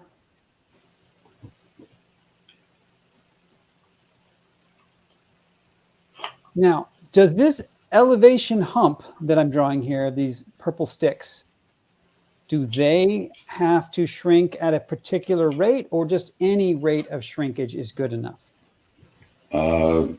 They can definitely shrink at a different rate. As long as my coyotes? As long as the top of them stays above the blue. Okay, there you go. That is how the globe works. As long as the purple lines keep getting smaller, they can get smaller as slowly as you want. There's no limit to how slowly those purple lines can shrink, and the water will flow. Right, but now how do you get your river to go to 1 o'clock or even 12 o'clock? How do I get it to go to 1 o'clock? Once you get to the bottom of the red, then you have a dam. In order to do that, I would need a mountain that goes up there. Well, that's what I was saying in the very beginning. Your mountain has to be your starting point of elevation, then your ground has to continue that elevation, whether it's a mountain range or just simply regular topography of hills. All right. I think we've covered it. Do you have any questions for me, Iggy? Yeah, are we clear about that? Do you understand the word ramp now, or? Because I'm confused by your misunderstanding. I am honestly stunned. Do you see that you're red? I mean, I've been around the block a few times. I know how this goes. No, but what I want to make sure you understand is that if we're now looking at the bottom of the red at, I don't know, we'll say 4 o'clock. Okay, 4 o'clock. Let me put a stick down there or something. 4 o'clock, I'm going to say, is there. Well, I was just calling it the bottom of the red. Okay, very bottom. Yeah. Weak. Uh-huh. So that's where you're on a river that will work. That's where your sea level has to be dumping your river. Yep, that's where the water flows. The water flows right down here and hits the ocean right there. But then do you see the blue now becoming a ramp if you're not having your river end there? That it's not a ramp and it's only a dam? I think because now you're going uphill. The water, what the water's going to do, the water's going to start from the highest elevation. Highest elevation looks to me, I'm going to eyeball it as right there. If you just draw a line between that stick and the 4 o'clock stick, that's your ramp. And then this is the way the river flows. Right. If you keep the red, that's fine. But otherwise, you can draw a separate line to the top of the short stick from the long stick. Either way is fine. Either one is great. You mean like this? Right. So either way is a ramp. Yeah, it's a round ramp not or a straight line, right? It's gonna curve its way down there. Right. And at this point right here, the curvature rate looks to be slower than the curvature rate of the Earth itself. Correct. Which is fine, as long as it's still decreasing to the curvature that it's dumping out at. Exactly. As long as it can still run on itself, that's fine. I'm going to have to spend more time to come up with some way to explain this to people who just have a mental No, I block get it. on this. I get it entirely. You're So- just agreeing with me, but you're disagreeing that you're agreeing. Yeah, we understand how this works. The fact is we understand how this works. But then you take a left turn and say that the rate the purple thing shrinks is compared against 8 inches per mile squared, but we don't compare that. Right. The reason I'm saying that is because our topography is usually curving with the surface itself. If we're talking about the ball that we're on and the ball that NASA's always shown us. Okay. Cool. It's getting kind of late. And I think, I mean, honestly, I think we summed it up earlier when you figure your own judgment, your own personal judgment on this is more valuable to you than like any advice I give, right? Any explanations I try to give, you prefer your own. Not at all. I just wanted you to understand that the math is wrong and I have the correction to the math. And whether or not you agree with the equation I use really doesn't matter. Okay, but then I told you that, no, your equations are wrong, mine are right. Yeah, but they're not right. You know they're You've been told before you even started the equations that they were wrong. And now you know that there is a solution to get them right. Okay. Question from the chat. Does Iggy have a channel? I think you said earlier, why don't you answer? Yep. It's called Iggyocracy. Iggyocracy. Do you have any content of your own? I do. A whole bunch of conspiracy theory stuff. Okay. But I'm all right. not Check it out. frequent. Iggyocracy. Yep. Otherwise, that's the problem I'm having with you, is that you understand the math is wrong and only good for short distances or even a somewhat long distance, but refusing to have the quadrant satisfied, which it must do, because that's the only way the curvature can be applied to a ball or a barrel or a trash can or anything that has a deviation from horizontal. I'm just putting up there. Duke Nukem says he's subbing. I think he means he's subbing to you. So sweet. You got yourself yeah, I understand what you're saying, Iggy. You're saying that because you also have gravity working against your right. Gravity and now. I've tried to explain how your analysis is incorrect, and I've also tried to suggest to you that people who are good at math might be a good resource for you. I don't know if you trust me. You don't seem to trust me, but maybe you've got a buddy that you do trust. No, I do trust you, but you're not doing the full equation. You're not adding the curvature back in is the problem. You're still, regardless of you're calling it arc length equation, it's still not coming out with a arc length result. Okay. Any questions from the chat? So. Any questions from the chat for Iggy or myself? Really for Iggy, he's the guest here. What's the new globe measurement? Oops, missed. What's the new globe measurement? Iggy says 10 inches per mile squared would be more accurate, even though it's not a globe.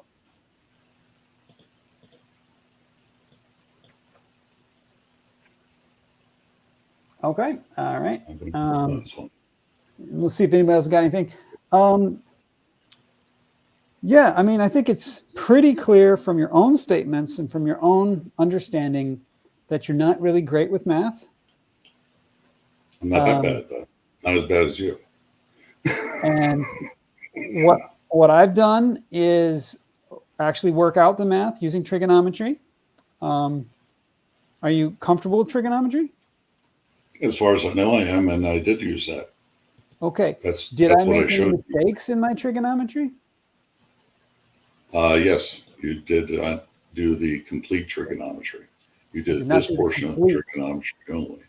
trigonometry. Actually, I'm not sharing my screen, it looks like, so Yeah, I'm not sure mine either.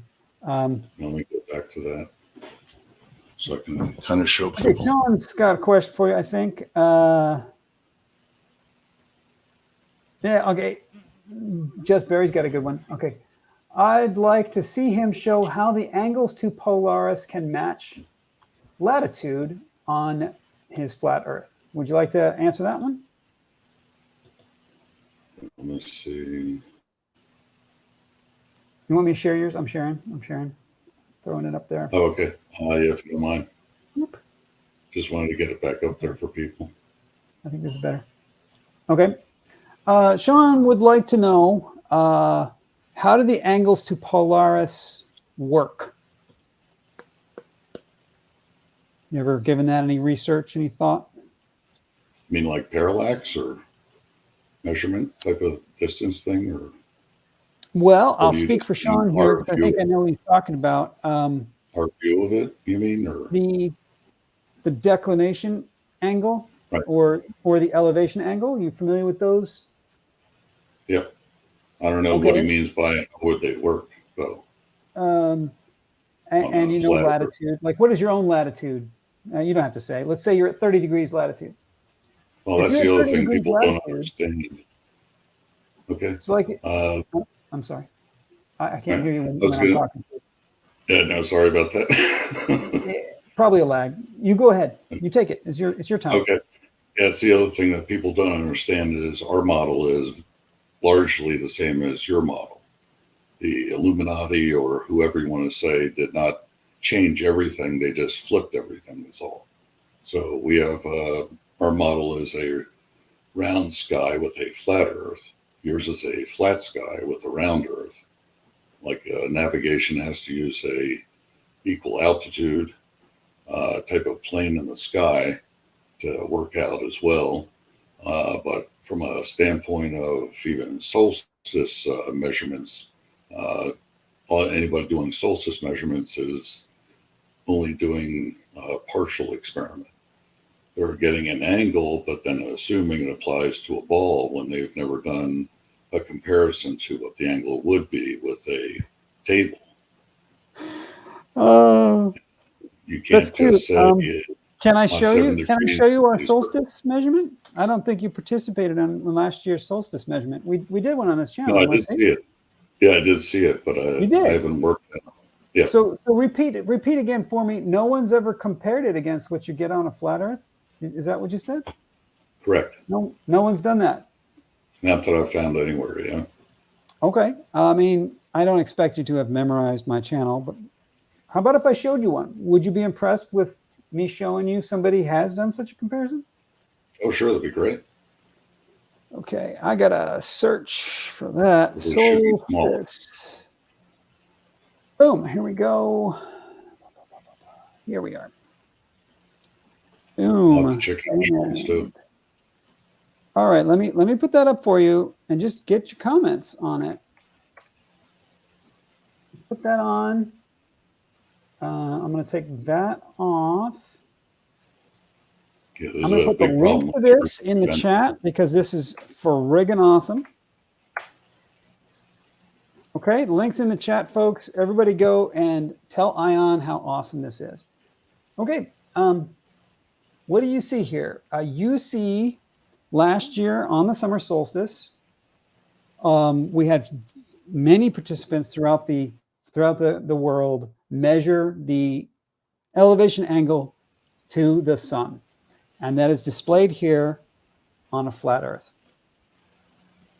Correct.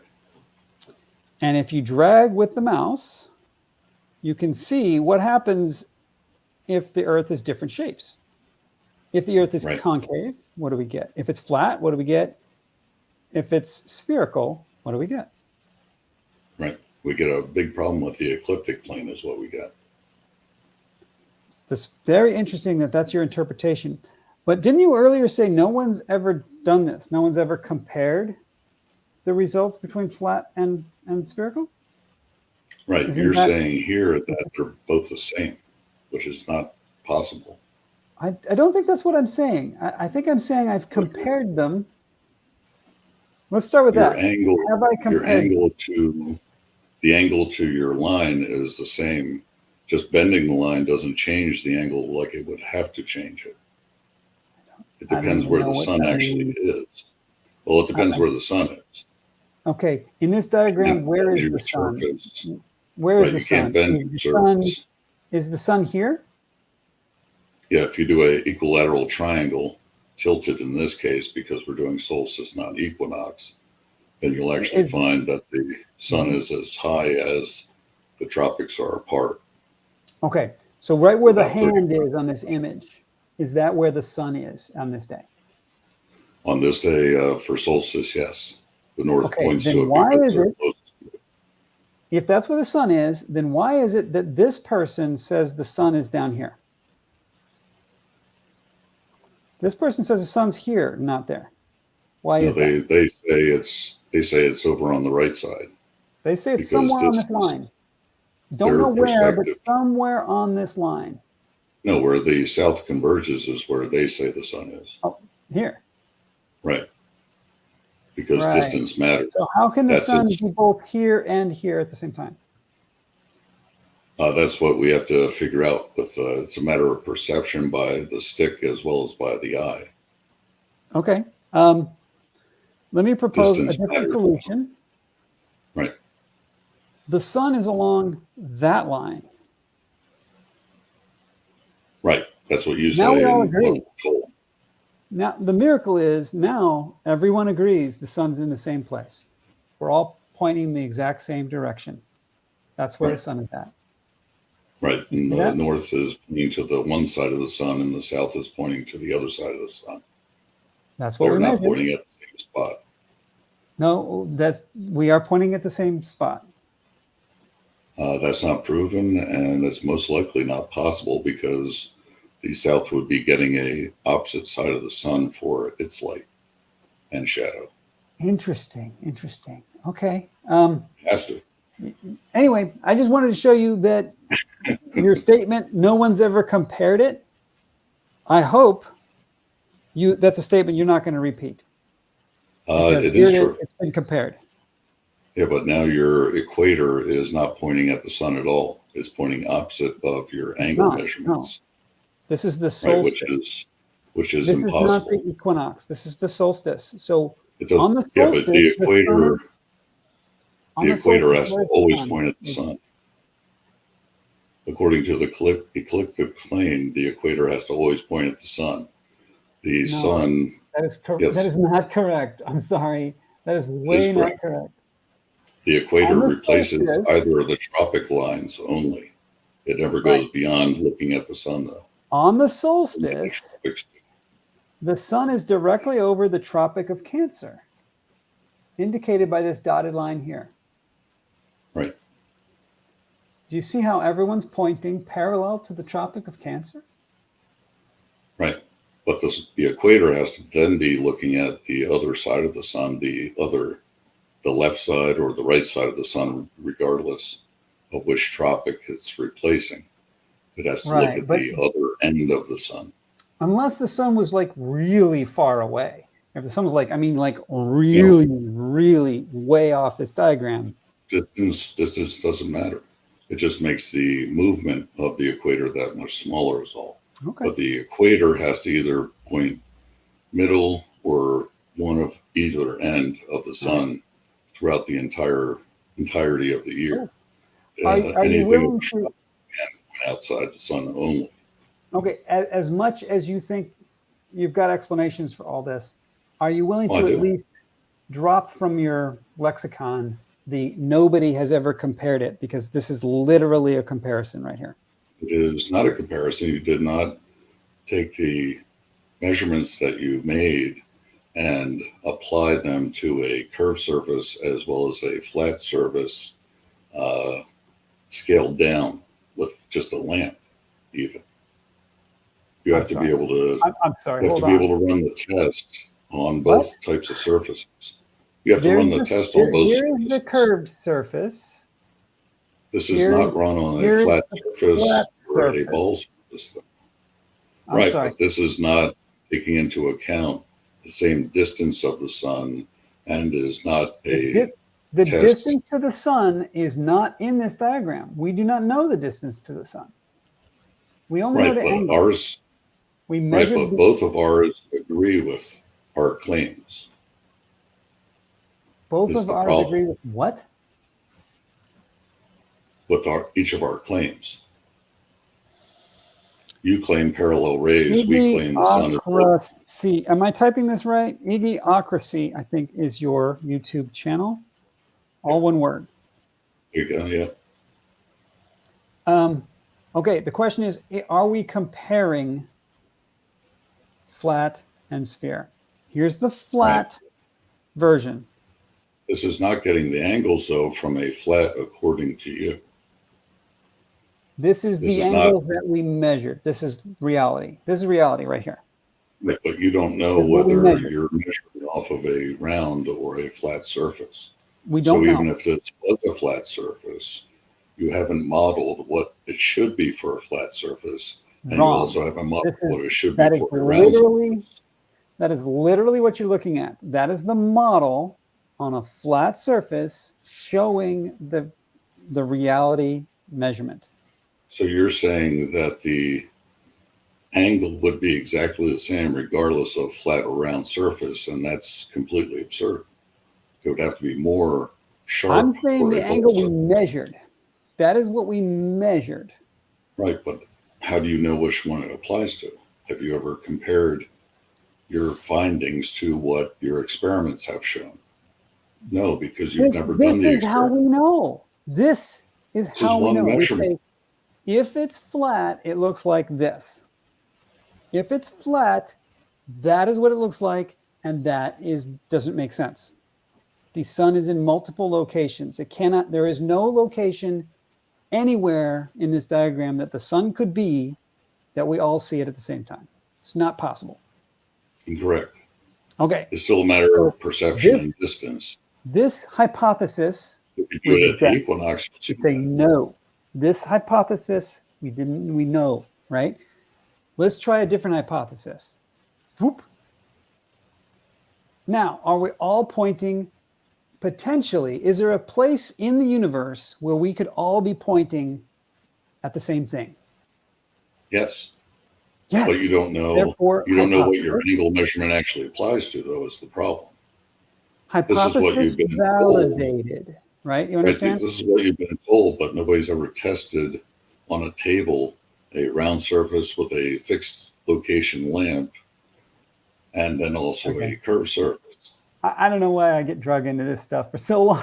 I'm sorry, guys. I'm just saying, unless and until you do it on a table. All right, let's see if there's any other questions. With a Let's see if curved there's any surface also, Do if it you on a get table. 7 degrees, if you get 7 degrees on a flat table with a fixed location of a lamp bulb, and then do a curved surface, you'd have to end up with something like at least 10 degrees for a curved surface, since you're Does that sound like tilting further away. Iggy, the test you're describing? Does that sound hard to do? No, Then but why don't nobody's you do done it? it. Why don't you do it? Why you say nobody's do done it. it? I You don't do it. usually have the time to do the videos, so that's my bigger problem. You do it. I will watch your video. Send me a link when you get it ready. Okay. All right. We'll Well, all watch. that's what I Everybody do in here is plan going to to do watch anyway. it. Let me see if there's I any do other plan to do questions. that. Tom from America. Yeah, we could ask that question. The South would see the opposite side of the sun from the North. Why is that, and how could that be possible? You want to elaborate on that at all? Because it's on the opposite side of it. It would never be able to see the north side as making its shadow from its stick. That's just how it is. Okay. You can't be looking at the front of let me throw it head. If you hold up like standing behind them. you stand on one end of a basketball court, and you hold up a basketball. And there's people in the bleachers at the far end of the basketball court. Does the person on the right side of the bleachers see the back side of the basketball, or does the person on the left side of the bleachers see the back side of the basketball? Only one does. It doesn't really matter who. Okay. I'm not even gonna argue. Is that correct? Or did I get that wrong? Or I'm gonna say super wrong. Super wrong. Nobody can see the back side of the basketball. It's on the back. oh, okay, that's what I thought right after I answered. So right. Let's see here. Anything else? I'm looking for more questions from you guys. If you got any, I don't know. 11th says until it's done on a table. The same spot. Say that again. I was talking. I missed it. I don't think you'd be able to see the same spot, and I don't think your shadow would ever be generated from the same ray coming out of the sun as the north. Okay, until it's done on the table, it's not science. Is the question. You interested in that one? No, it should be able to be scaled down, no problem, to millimeter size or whatever. Yeah, I think that's a big problem but in until the, you know what the angle is. That's all. Yeah, but until you know what the angle is from a flat surface and a curved surface, because they cannot be the same angle. Until you know what your angle is that you're getting in reality actually matches, do you know what you're actually on?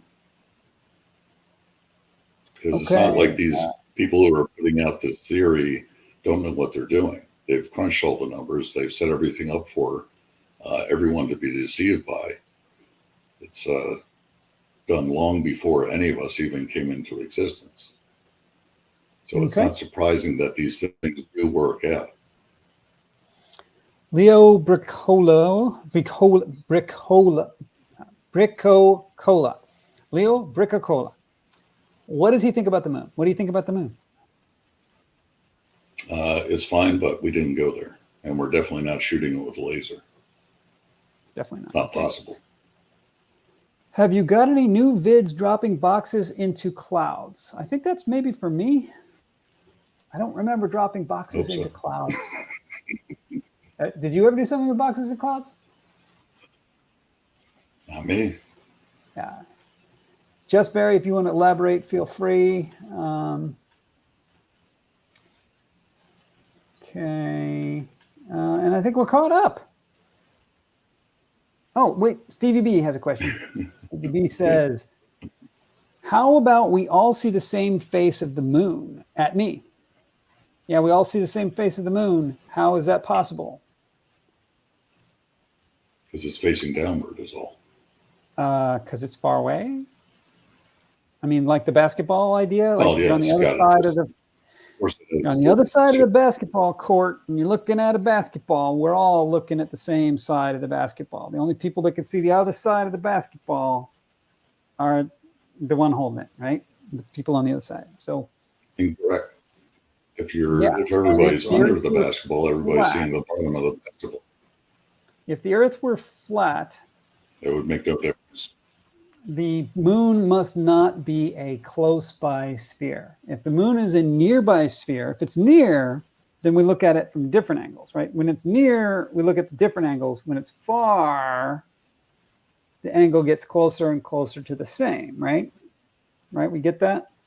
Everybody gets that? Yes, but 3,500 miles is quite high. If we're close to it, we don't have anything we can even see. Can't diagram it. Okay, so, but that's why I think flat earthers don't think. Also explain why solar eclipses are so small. What's that? Say again? Solar eclipses? You have to also explain how our solar eclipses. You have to also explain how our solar eclipses are so small. Then also, yeah, if you're claiming such a big moon, I can explain that. It's funny. It's a funny thing about science. We actually have those explanations. Do you have those explanations on flat? Do you have an explanation for a solar eclipse on a flat Earth? I do. I'd love to hear that. What do you got? Well, yeah, our model's the same as yours as far as predicting them and everything. Our model actually matches what we see as the shadow. Yours does not. Oh, does it? The only way you can get it, no, it's true. You can do this with a lamp, spoon, and a wall. You can disprove NASA's ever been to space, let alone ever seen the moon set up to the sun. in just a So minute. in your model, If you the put sun the and the moon. spoon right next to the wall, yeah. In your model, the sun and the moon Should I are continue? close, right? They're real close to the Earth. Yeah. And they're approximately the same To size, each other, right? of course. They're approximately the same Right. size in your model. That's pretty important to a lot of people, I think. They're the same size.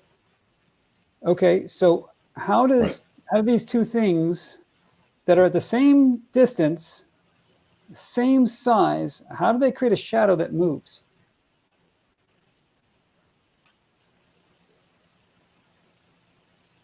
They're moving together. The light that doesn't change and the blocker, from the standpoint. they go like this. Yep.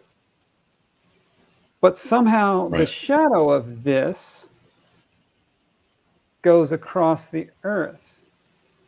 There's people over here. People on one side of the Earth don't see them lining up. They don't line up for everybody. They only line up in a narrow group. Yeah.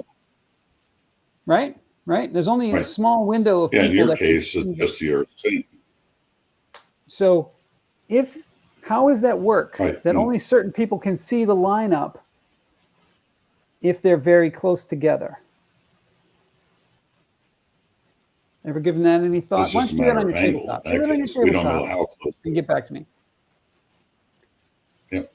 Why don't you do that on the tabletop? It's just a matter of angle, and we don't know if they're exactly the same. So, yeah. Okay. But otherwise, the only way you can get a nothing shadow, as we get for our solar eclipses, is if the moon is actually reversed and has our proximity to the moon instead of us being close to the moon. Okay. Well, it's interesting. That's what you prove with a lamp, spoon, and wall. I mean, obviously you don't believe this, but I would say that the standard scientific teaching is that the moon is pretty far away, the sun is very far away, and if you just model it on your tabletop, you'll see exactly what happens, and it matches our reality exactly. There's videos of people who've done it. Of course they have. I don't know what else to tell you. That's what you do with a lamp, spoon, and wall. You put the spoon here next to your wall, and that's where the moon would be because the sun's over here. I keep it in the frame here. Professor if this Phil is your Bell sun out here, explain the fact that the sun must be 12,600 miles away if the sun is 110 miles high on flat Earth from a 0.5 degree above the horizon. It gets worse exponentially with height to the sun. Yeah, he's not going to get any of that. Does any of that mean anything to you? Nobody's saying 110 miles. Yeah, nobody's saying anything about 110 miles. Everybody's saying 3,000 plus. So he's trying to help you out here. And if it's maybe 110 miles, by bringing it closer. Professor Bell is actually trying to help you right now. What he's pointing out is that the sun is above you, right? The sun's above you. Usually about 3,000 miles is what I hear. Is that what you think? Yeah, 3,500 type of thing. 3,500. Okay, so if it's 3,500 miles up, and how far is it to like England? I don't know, 4,500 maybe. Okay. And so it's nighttime for them. I'm sorry, it's gonna be nighttime for them when it's still daytime for you. Right? I got that backwards. Right. That's fine. How's that work? Right. The sun, like, okay, if the sun is 4,500 miles that way, I like to ask guests to do this. Do the arm gesture. Get up there and just point. 4,500 miles that way. And also 3,500 miles that way, right? I can't see, right? 3,500 miles up, 4,500 miles that way. What angle does that make? Okay. A little less than 45 degrees, right? Hopefully. How is that below the horizon? It doesn't go below the horizon. Excellent. The sun doesn't There go, are, I you can heard it give you here, sun the sun doesn't videos go right below now. the horizon. That's correct. It will light the ocean if it did so. How close to the horizon does the sun get? In degrees. It's a matter, yeah, it's just a matter of perception. It gets to the land meets the sky vanishing point before it gets swallowed up by the atmosphere, but it actually How many, gets to how many degrees is that? whatever Would you say? distance. I mean, we're talking 20 6,000 degrees, miles 10 or so. degrees, 5 degrees. What is that? No, it might be even just 1 degree. It's 1 like degree. someone walking off in the distance on a flat road. They never Right. get lower. They just continue to get smaller. Right. Right. Yeah. To get But to we 1 can show degree, you videos. There to are get to plenty of 1 videos degree. that show the sun does not. Yeah, I've seen those videos too, and I chuckled. Professor Well, Bell's how trying do to you explain the explain. rectangle then? He's trying to explain that in order to get to half a degree, he's saying half a degree. He's done the math for you, and the sun would, if the sun was 3,000 miles up, to get down to half a degree, it has to be 340,000 miles away from you. You said only 1 degree, so pull that way back, but still, it's the math doesn't work. The math doesn't work. Ballpark. Yeah, but why would it have to be 340,000 miles away? Because you guys say it's far away? No, because What math? because Parallax? no, the angle. The angle. It's just Wrong. just trigonometry.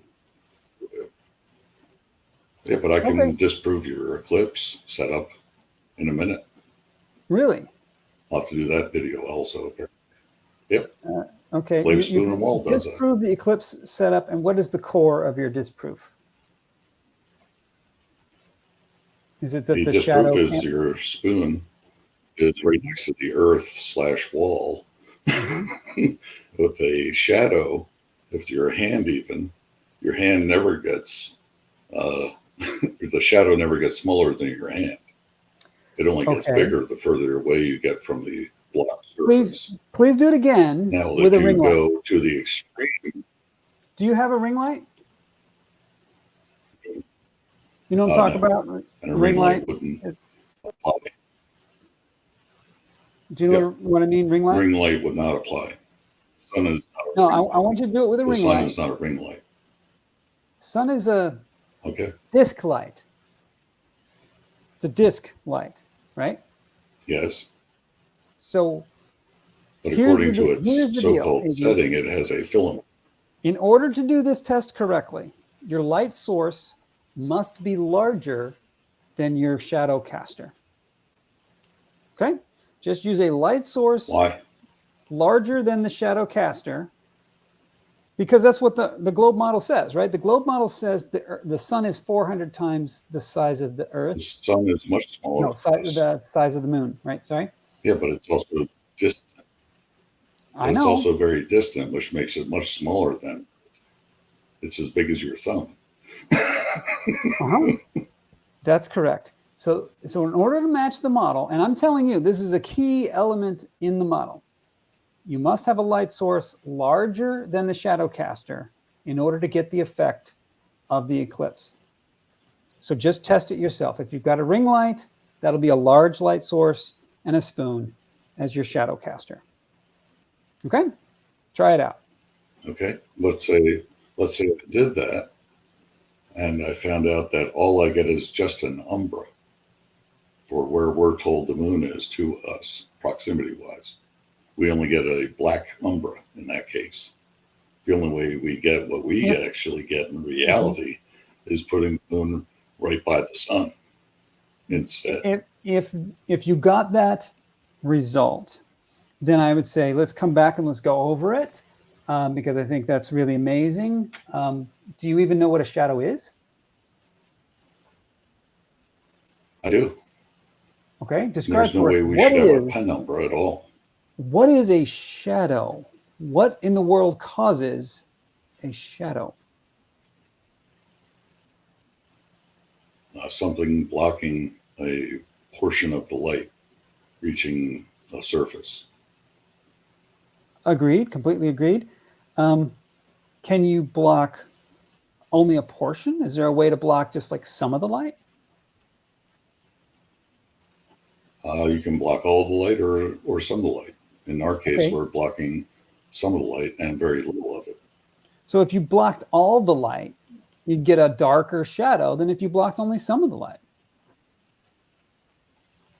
Well, depending on your proximity to the light, you would only get an umbra and never a penumbra accompanying it. Okay. Is it possible for an object smaller than the light source to block all the light? Yes. How? Explain. Yes, I agree. It is possible, but I want you to explain how. As long as it's larger than the object that's supposed to be receiving light, then the object that would receive the light could be totally blocked from that light. Okay, so if you have your your light source shining and your blocker, then your receiver is on the other side. There's a spot on the receiver where all the light is blocked. And there's another spot on the receiver where only some of the light is blocked. Not in our case. What? Right, but in our case, we're getting not only some of the light blocked, but we're only getting half of the lumens even that are supposed to be blocked. We get a gray, so we're drifting now barely from there shadow. We're drifting from there's no umbra or there's no penumbra to the numbers don't match what I expected. Right? It's not an all or nothing deal. Well, it's no, the actual physical setup. The physical setup doesn't match what we should be getting. What we get is a gray, sort of, kind of there umbra instead of a jet black umbra like you get doing shadow puppets on the wall. What we get is only 70 miles wide instead of 2,500 miles. Well, no, the moon is supposed to be the size of the U.S. If we had the setup that we're told we have, then the entire U.S. would be completely blacked out, and it never is. Right. It never will be. You just agreed that depending on where you stand, you either get some of the light blocked or all the light blocked. Right? Right. So you know that this is a phenomenon that makes sense. It makes sense to you. And does it make sense to you that we could do calculations or simulations to determine exactly where those lines are? Oh, yeah. That's what I'm saying. I can do that also with the spoon and wall. I can show you exactly the setup that it has to be, rather than the setup that old it is. If I were to tell you that that's how we get those eclipse diagrams, the eclipse diagrams that you see on like time and date and stuff, where they show you exactly where the eclipse is going to be, it's not from a freaking Soros cycle, guys. It's from a simulation. It is. Actually. Yeah, that's from a simulation. All we did is update the Soros cycle. That's all. No. But everything is from the Soros cycle. All we did is update it. No, well, yeah, but it's all based on the Soros cycle. No. That's the root of it.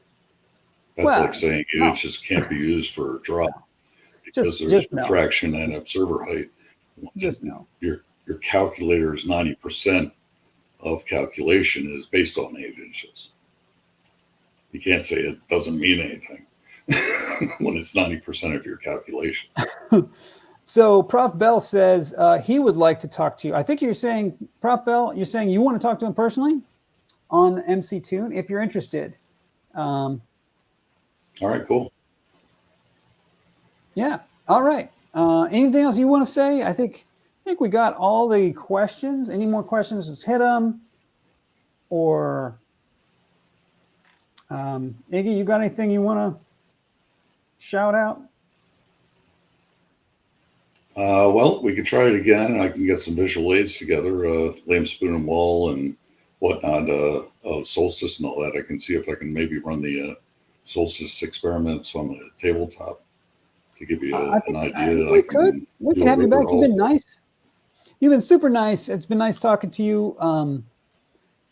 I mean, maybe I could come up with some kind of I just question that wish I we could could hit you with. agree on numbers. Was that? I just Say wish it we again. could agree on numbers. That's all. Well, yeah, we're not going to agree on much. We have very, very different philosophies of of how to approach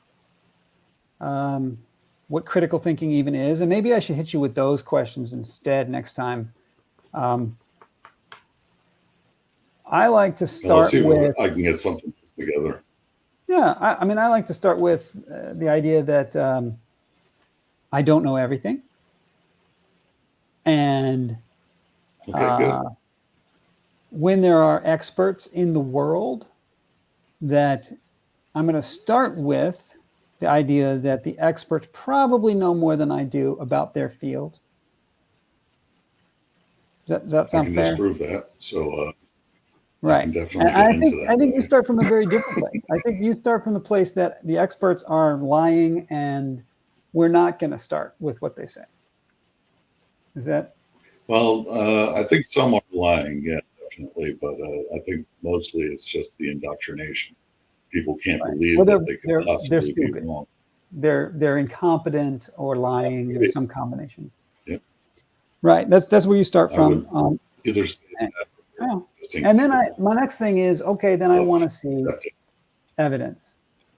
I want to see evidence. Right. And Yeah, I so gave plenty I've gone out. proof, Personally, actually. I've gone out looking for the evidence, and I found a lot of evidence. Yeah, we can definitely come back. Try it on MC Tune first. MC Tune does a great thing, and gets super chats and stuff and whatever. So maybe you guys do MC Tune. If he doesn't want to do it, yeah, we can do it here. But yeah, so I go out. I go out and look for evidence. But I think we're on a bit of a just impasse here, because Yeah, your core philosophy is that despite the fact that you don't have any formal education in mathematics, and I'm not sure you even know trigonometry, that you're correct. convinced you're right about something when you're talking to people who have, I don't know, good 20 years of experience doing that. And Right. like you're ready to talk to people who design rockets and shoot them into space and tell them that they don't know what they're talking about, even though their rockets That's are in great. space. So I don't know where to go with that. I mean, right? It's like Well, I do have. walking up to a guy fishing, right? There's a guy fishing off the dock, and he's like, "Yeah, you're doing it all wrong. You're doing it all wrong. That's not how you do it." He pulls up a fish. You say, "No, that's not a fish. That's a rabbit." And I'm like, "It's a fish. He's got a fish." "No, it's not a fish." No, I don't know where to I go mean with it. that's where I disagree. Yeah, but the math is wrong is my problem, which is where I No, don't understand no. your disconnect. You just keep saying that. I've tried to say No, but it no. is true. You But found for yourself that it is correct. If it's correct for the quadrant, it has to be correct for everything before that. I believe I did It show can't you the not be. correct math. Do you want to see it again you want to see that Oh again no, and I've tell me looked at where? it several times, and it's still the same problem that everybody knows to be wrong. The same result keeps coming up, and people just keep walking away from it without getting to a result that actually works It's just so properly. weird that you say that.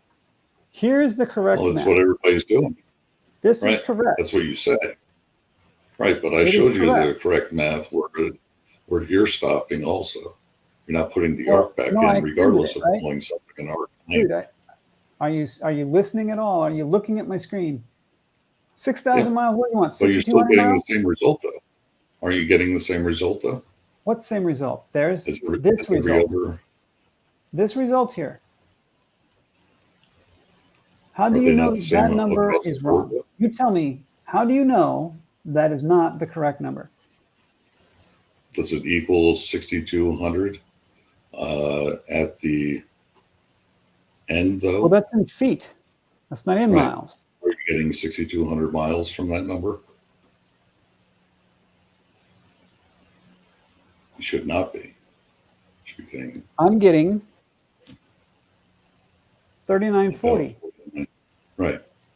What do you think the radius of It's the Earth terrible. is in miles? The radius is still 3959. I got 3940 at 6,200 miles. Right. That's terrible. What are you talking about? That's perfect. No, it's not. It's 6,200 miles that you've traveled. Along the curve, that's a quarter Right. of the way. Almost And a what quarter. is- It's just short is- of 1/4 of the way, right? What is a quarter of 25,000 then? Isn't that 6,250? Right. You want to do Then you 6,250? travel- Let's do 6,250. All right. Then you travel 6,250 miles to get there. Now we got this. So you have to have And we take 6,250. that and we divide by 5,280. We got 3990 now. Yeah. Or Because why you've don't gone you too have far now. 62? Why don't you have 6,250 as your drop when you have to have that? Oh my gosh, seriously? It's true. No, quarter it's mile. not. It's a quarter around the circumference. Can we bring up, can you show me your Why slide wouldn't again? Why wouldn't I'll put- it? Yeah, it's up now. I'll Why put your wouldn't screen your up. six? Why wouldn't I'll your put 3 o'clock be a quarter of your circumference? I'll put your screen In up. drop Can you as show, well as distance. Iggy, hold on. I put your screen up. We got a lag, so we keep bumping into each other again. Show me your diagram. You had an Earth diagram where you were showing earlier. Show that. Well, you want this one or That one. That's great. That was good. Or that one? No, this one. The other one. Okay. Why wouldn't you have 6,200 whatever? That 6218 Right. is not the drop amount. That's the length of the blue line. Right, but wouldn't that have to be the drop amount as well if you were talking about a circle and you're only covering a quarter of the circle? No. Why No, not? is the blue line the drop amount? No. Can you use your mouse to just Oh, I'm sorry. sweep It is the along drop amount. What is the drop amount? Use your mouse cursor. We can see your mouse cursor. Move up and Yep. down to show us from here to here is the drop. Right. This is the drop From amount. here to there is the drop. Right. Taking this that- path. Can you show us the drop on the Earth instead of off on the outside? Can you show us that same amount right on the center of the Earth? Yes, it would not be this though. From there to the top, from there, from Would the not top, be that. is doing. Is that the Most same definitely distance? would not be this. It's not possible to be this because we cannot get to the inside of the Earth. You can never get Right, but anything it's the same shorter than this. Right, but Is the problem. I know we can't go inside the Earth, but it's the same Right, but distance on both sides of that rectangle, right? You've got a square Beautiful. on your screen. No. That's a square with the pink This is line down the diagonal of the 3 square. o'clock. 3 o'clock is this point on the surface.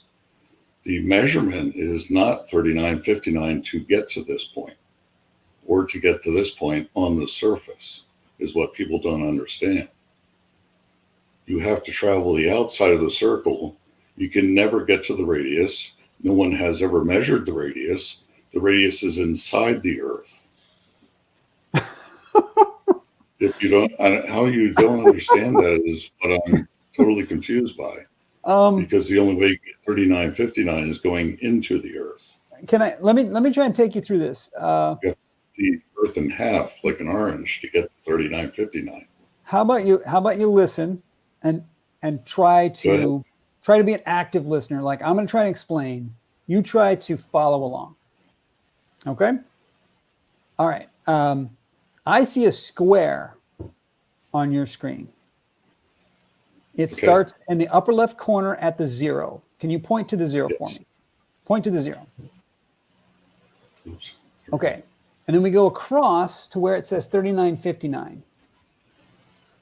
Then we go down to where it says 6218. And then we go back to the center of the Earth. Then we go up to the 0. That's a square. It's a straight line square, not a bent to the surface square. Correct. It's a perfect square, and all 4 sides of the square have the exact same length. That is correct. What is that length, sir? That is still 6218. You're The outside. length of that square, the side length of the square is not 6218. No, the square itself is only 3959 in all 4 sides. The height of the square is 3959. Yep. The width of the square is 3959. Right. It does not conform to the Earth, though. No, it does not. It does not conform to the Earth. So once again, the drop with your arrow, with your pointer, show us where is the drop in this diagram. Here. From where to where? Drop is from something to something. So from here to here. 0 is the blue line, 0 to 6218. 6218 is the entire travel that you did. Which part is the drop? Not the whole drive you did, but which is just the drop. I understand that you're trying to put the square on the outside, but that's not where we live. We live Where's the drop in where's the drop in your diagram? I understand this is diameter. Yeah, but that's of a circle, not of a ball. Why is this hard to answer? Where's the drop? It's not hard to answer, but you're saying this is the drop. Because there? The square is, you're saying the drop from where to is where? from here to The drop is from where to where? Yes, that is the drop. The length of that drop now, you've already said it. Please just repeat. What is the length of that drop? The length of the drop inside is 3959. 39. The length on the outside is 6218. No. Because you have to see it as a circle. Listen up. To get this. 6218 is the arc length. It is the quarter circumference. It is the entire distance. Can you measure that? The drop, if you got in a plane and flew it, you would have to fly 6218 miles, right? The amount of drop is 3959. The drop is the distance between the perfect horizontal and your circle. Okay? I disagree. That is what drop means when we give you that 8 inches per mile squared, and maybe that's why you think the formula is wrong. You didn't know what we were talking about. The number we were trying to give. But if I'm so wrong, why am I so close then? And why? I don't know, man. You're way off. You're just like super way off. Yeah, but when I do the 8 inches, the same way as anybody else does the simple math, we still get the same thing. Now you get right. If you go that far with the 8 inches, the very wrong ones. It gets wrong, but not as wrong as your numbers. You made it even worse. You're going to tell me that 3959 though is fine at less than 2,000 for the drop. No, I say that we're at 3,000 per mile squared. The 8 inches per mile squared is good out to 1,000 miles. But after that, it's an approximation that's going to get very bad very rapidly. We don't use it out in long distances. So only 126 miles in 1,000 miles is fine for you, but 157 is a gross atrocity to math. Well, it's it's off by a large amount, don't you think? The difference between 126 and 157 is pretty big. Except for mine makes sense. Yeah, but it's wrong. I mean, math doesn't have to make sense to you in order to be right. I think you need to take a tape measure to a globe and actually measure. Okay. You can't put a square outside of a globe and say half of the diameter is the amount of drop. When you have to travel 6,200 miles to get there on a 25,000 mile ball, you have to get to 6,200 miles of drop also. Yeah, I'm totally kicking myself now that I did not see this earlier, guys. That's my fault, and I apologize to you, Iggy. I didn't pay enough attention when you showed this to me before. You did have that slide up before, and I didn't see it until now. If you go back to that slide we were just looking at, it was right there on the slide. The chart? Yeah, on the chart. Picture. The bottom line. This one? The last one that you put, where you put 6250, and you wanted to get a drop of 6,000 miles at 6250. Yeah. And that's what you based this on. And you told me that, and I'm sorry. I don't know where my head was at. I didn't even realize it, but that's not what we mean when we say drop. Well, it should be, because that's the only thing you can measure. That doesn't make any sense at all. You have to be outside of the earth to come up with your measurement. Any sense to me? You can't, because you can't. Let me give you a better formula. Okay. If you think that's what we're trying for, here's the formula. Are you ready? You want to write this down? The formula is miles. Okay. Take the miles and set it equal to the miles. The miles. Okay. Yep. Tell me if I didn't nail it right there. I just nailed it. That's perfect. It's perfect, right? Okay. Are you starting to realize now that your formula doesn't make any sense? Because my formula is better. My formula is just miles. Except for your formula, it dies. Mine does not. No. My formula is perfect all the way around the globe. Check it at any distance. Wrong. The formula is now miles. The formula is now miles equals miles. You have more drop in our diameter, and you have more miles than our semicircle even. Yeah. Okay. We should probably wrap it up. That was one pointed out to you in your last video. This is amazing to me. Yeah, you know, I do understand what you're saying. I think a lot of times I think flat earthers are faking it. I don't know what to think here. Maybe you're faking it, but you fooled me if you are. So congratulations.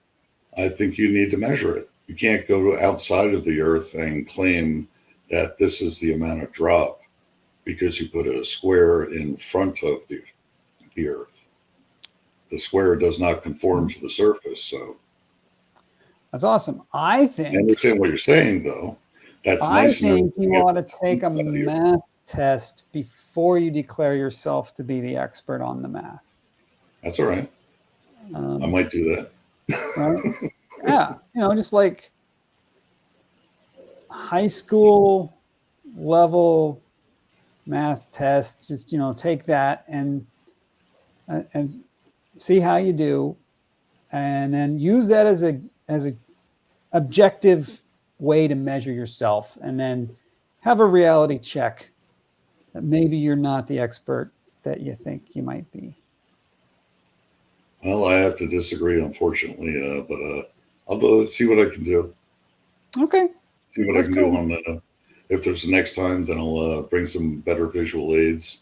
Yeah, it's all good. I mean, to demonstrate. So see if I can get the point across that 3959 will not make it if you lay it onto the globe, to the quadrant. Real Cygnus wants to know, why you have no contact on your about page. I think he wants to contact you. Is there okay. like email? Yeah, I can give that out. You want to give it out right here, or you want to just put it on your about page, or what's up? Yeah, let's put it in the comments there. Okay. Or chat. You want to give it to me, or you want me to go paste it? I can get it. That's the. Yeah, you can just paste it. That'd be fine. Okay, making sure I'm not doing all of it. Okay, I got you. You're right here. Boom. Comcast. Okay, yeah. I'm putting Iggy's email in the chat. You all can send him an email. You can get me. All right. You know, it's been pleasant talking to you. Much more pleasant than talking to Bev. Bev honestly was pretty pleasant too. He's not a bad guy, really. I mean, to talk to. I just don't think. I think he's kidding around. But I could be wrong about that. You just can't tell. You just cannot tell. Yeah, I'm hoping I can bring a little better visual aids and display it on camera for you and others. Okay. Exactly what I'm talking about. Because I don't think I was able to get it across clearly. What I'm meaning, I think you understand it, but I think you kind of need to see it real life. So I'll try that method. I think I can go out with some cardboard stuff and see if we can knock it out. Cool. Otherwise, you won't like my disproof of Earth's shots from space or anything like that. But yeah, just one word disproves them all. So one word? Be fun to have that discussion. Okay. Yep. Sounds good. Sounds good. Anybody else have anything to say? I'm going to shut it down. Just Barry, you've had some stuff to say. I didn't shout out. Did you want to ask me something before we go? Thanks, Just Barry. Here. So I do want to make sure everyone understands safe space, even if you know, if you're convinced the Earth is flat and you don't care what I say, that's fine. You can come here and say it. As long as you're not lying and you're not being belligerent, that's cool. Yeah, I forgot to use curse words. I'm going to give him a couple of, just a minute or two in case he wants to say something. And if there's anybody else who thinks maybe their voice was not heard, you can have a voice. All right. Yeah, Cap Q, I can show you about triangles too. Is that this one? Yeah. Yep. Okay. Bring a globe and a rope to test next time. Yeah, that's not a bad idea. Nice. Actually, that'd be a great visual aid. Do you have a globe? Do you own a globe? Or it doesn't have to be a globe, just any sphere, any ball? Of course. No, I forget one. Get a ball. Well, I got balls. Definitely use that for paper as well. I got balls around here in yarn, right? You just take balls and yarn. Okay, that's how long over the ball it is. And then the drop is this. I put a ruler on top, hang a string down. That's what drop is. All right. That's what I do want to see because I haven't done it. So. All right. Yeah. Hopefully that'd be cool. Okay. Good night, everybody. All right. Good night.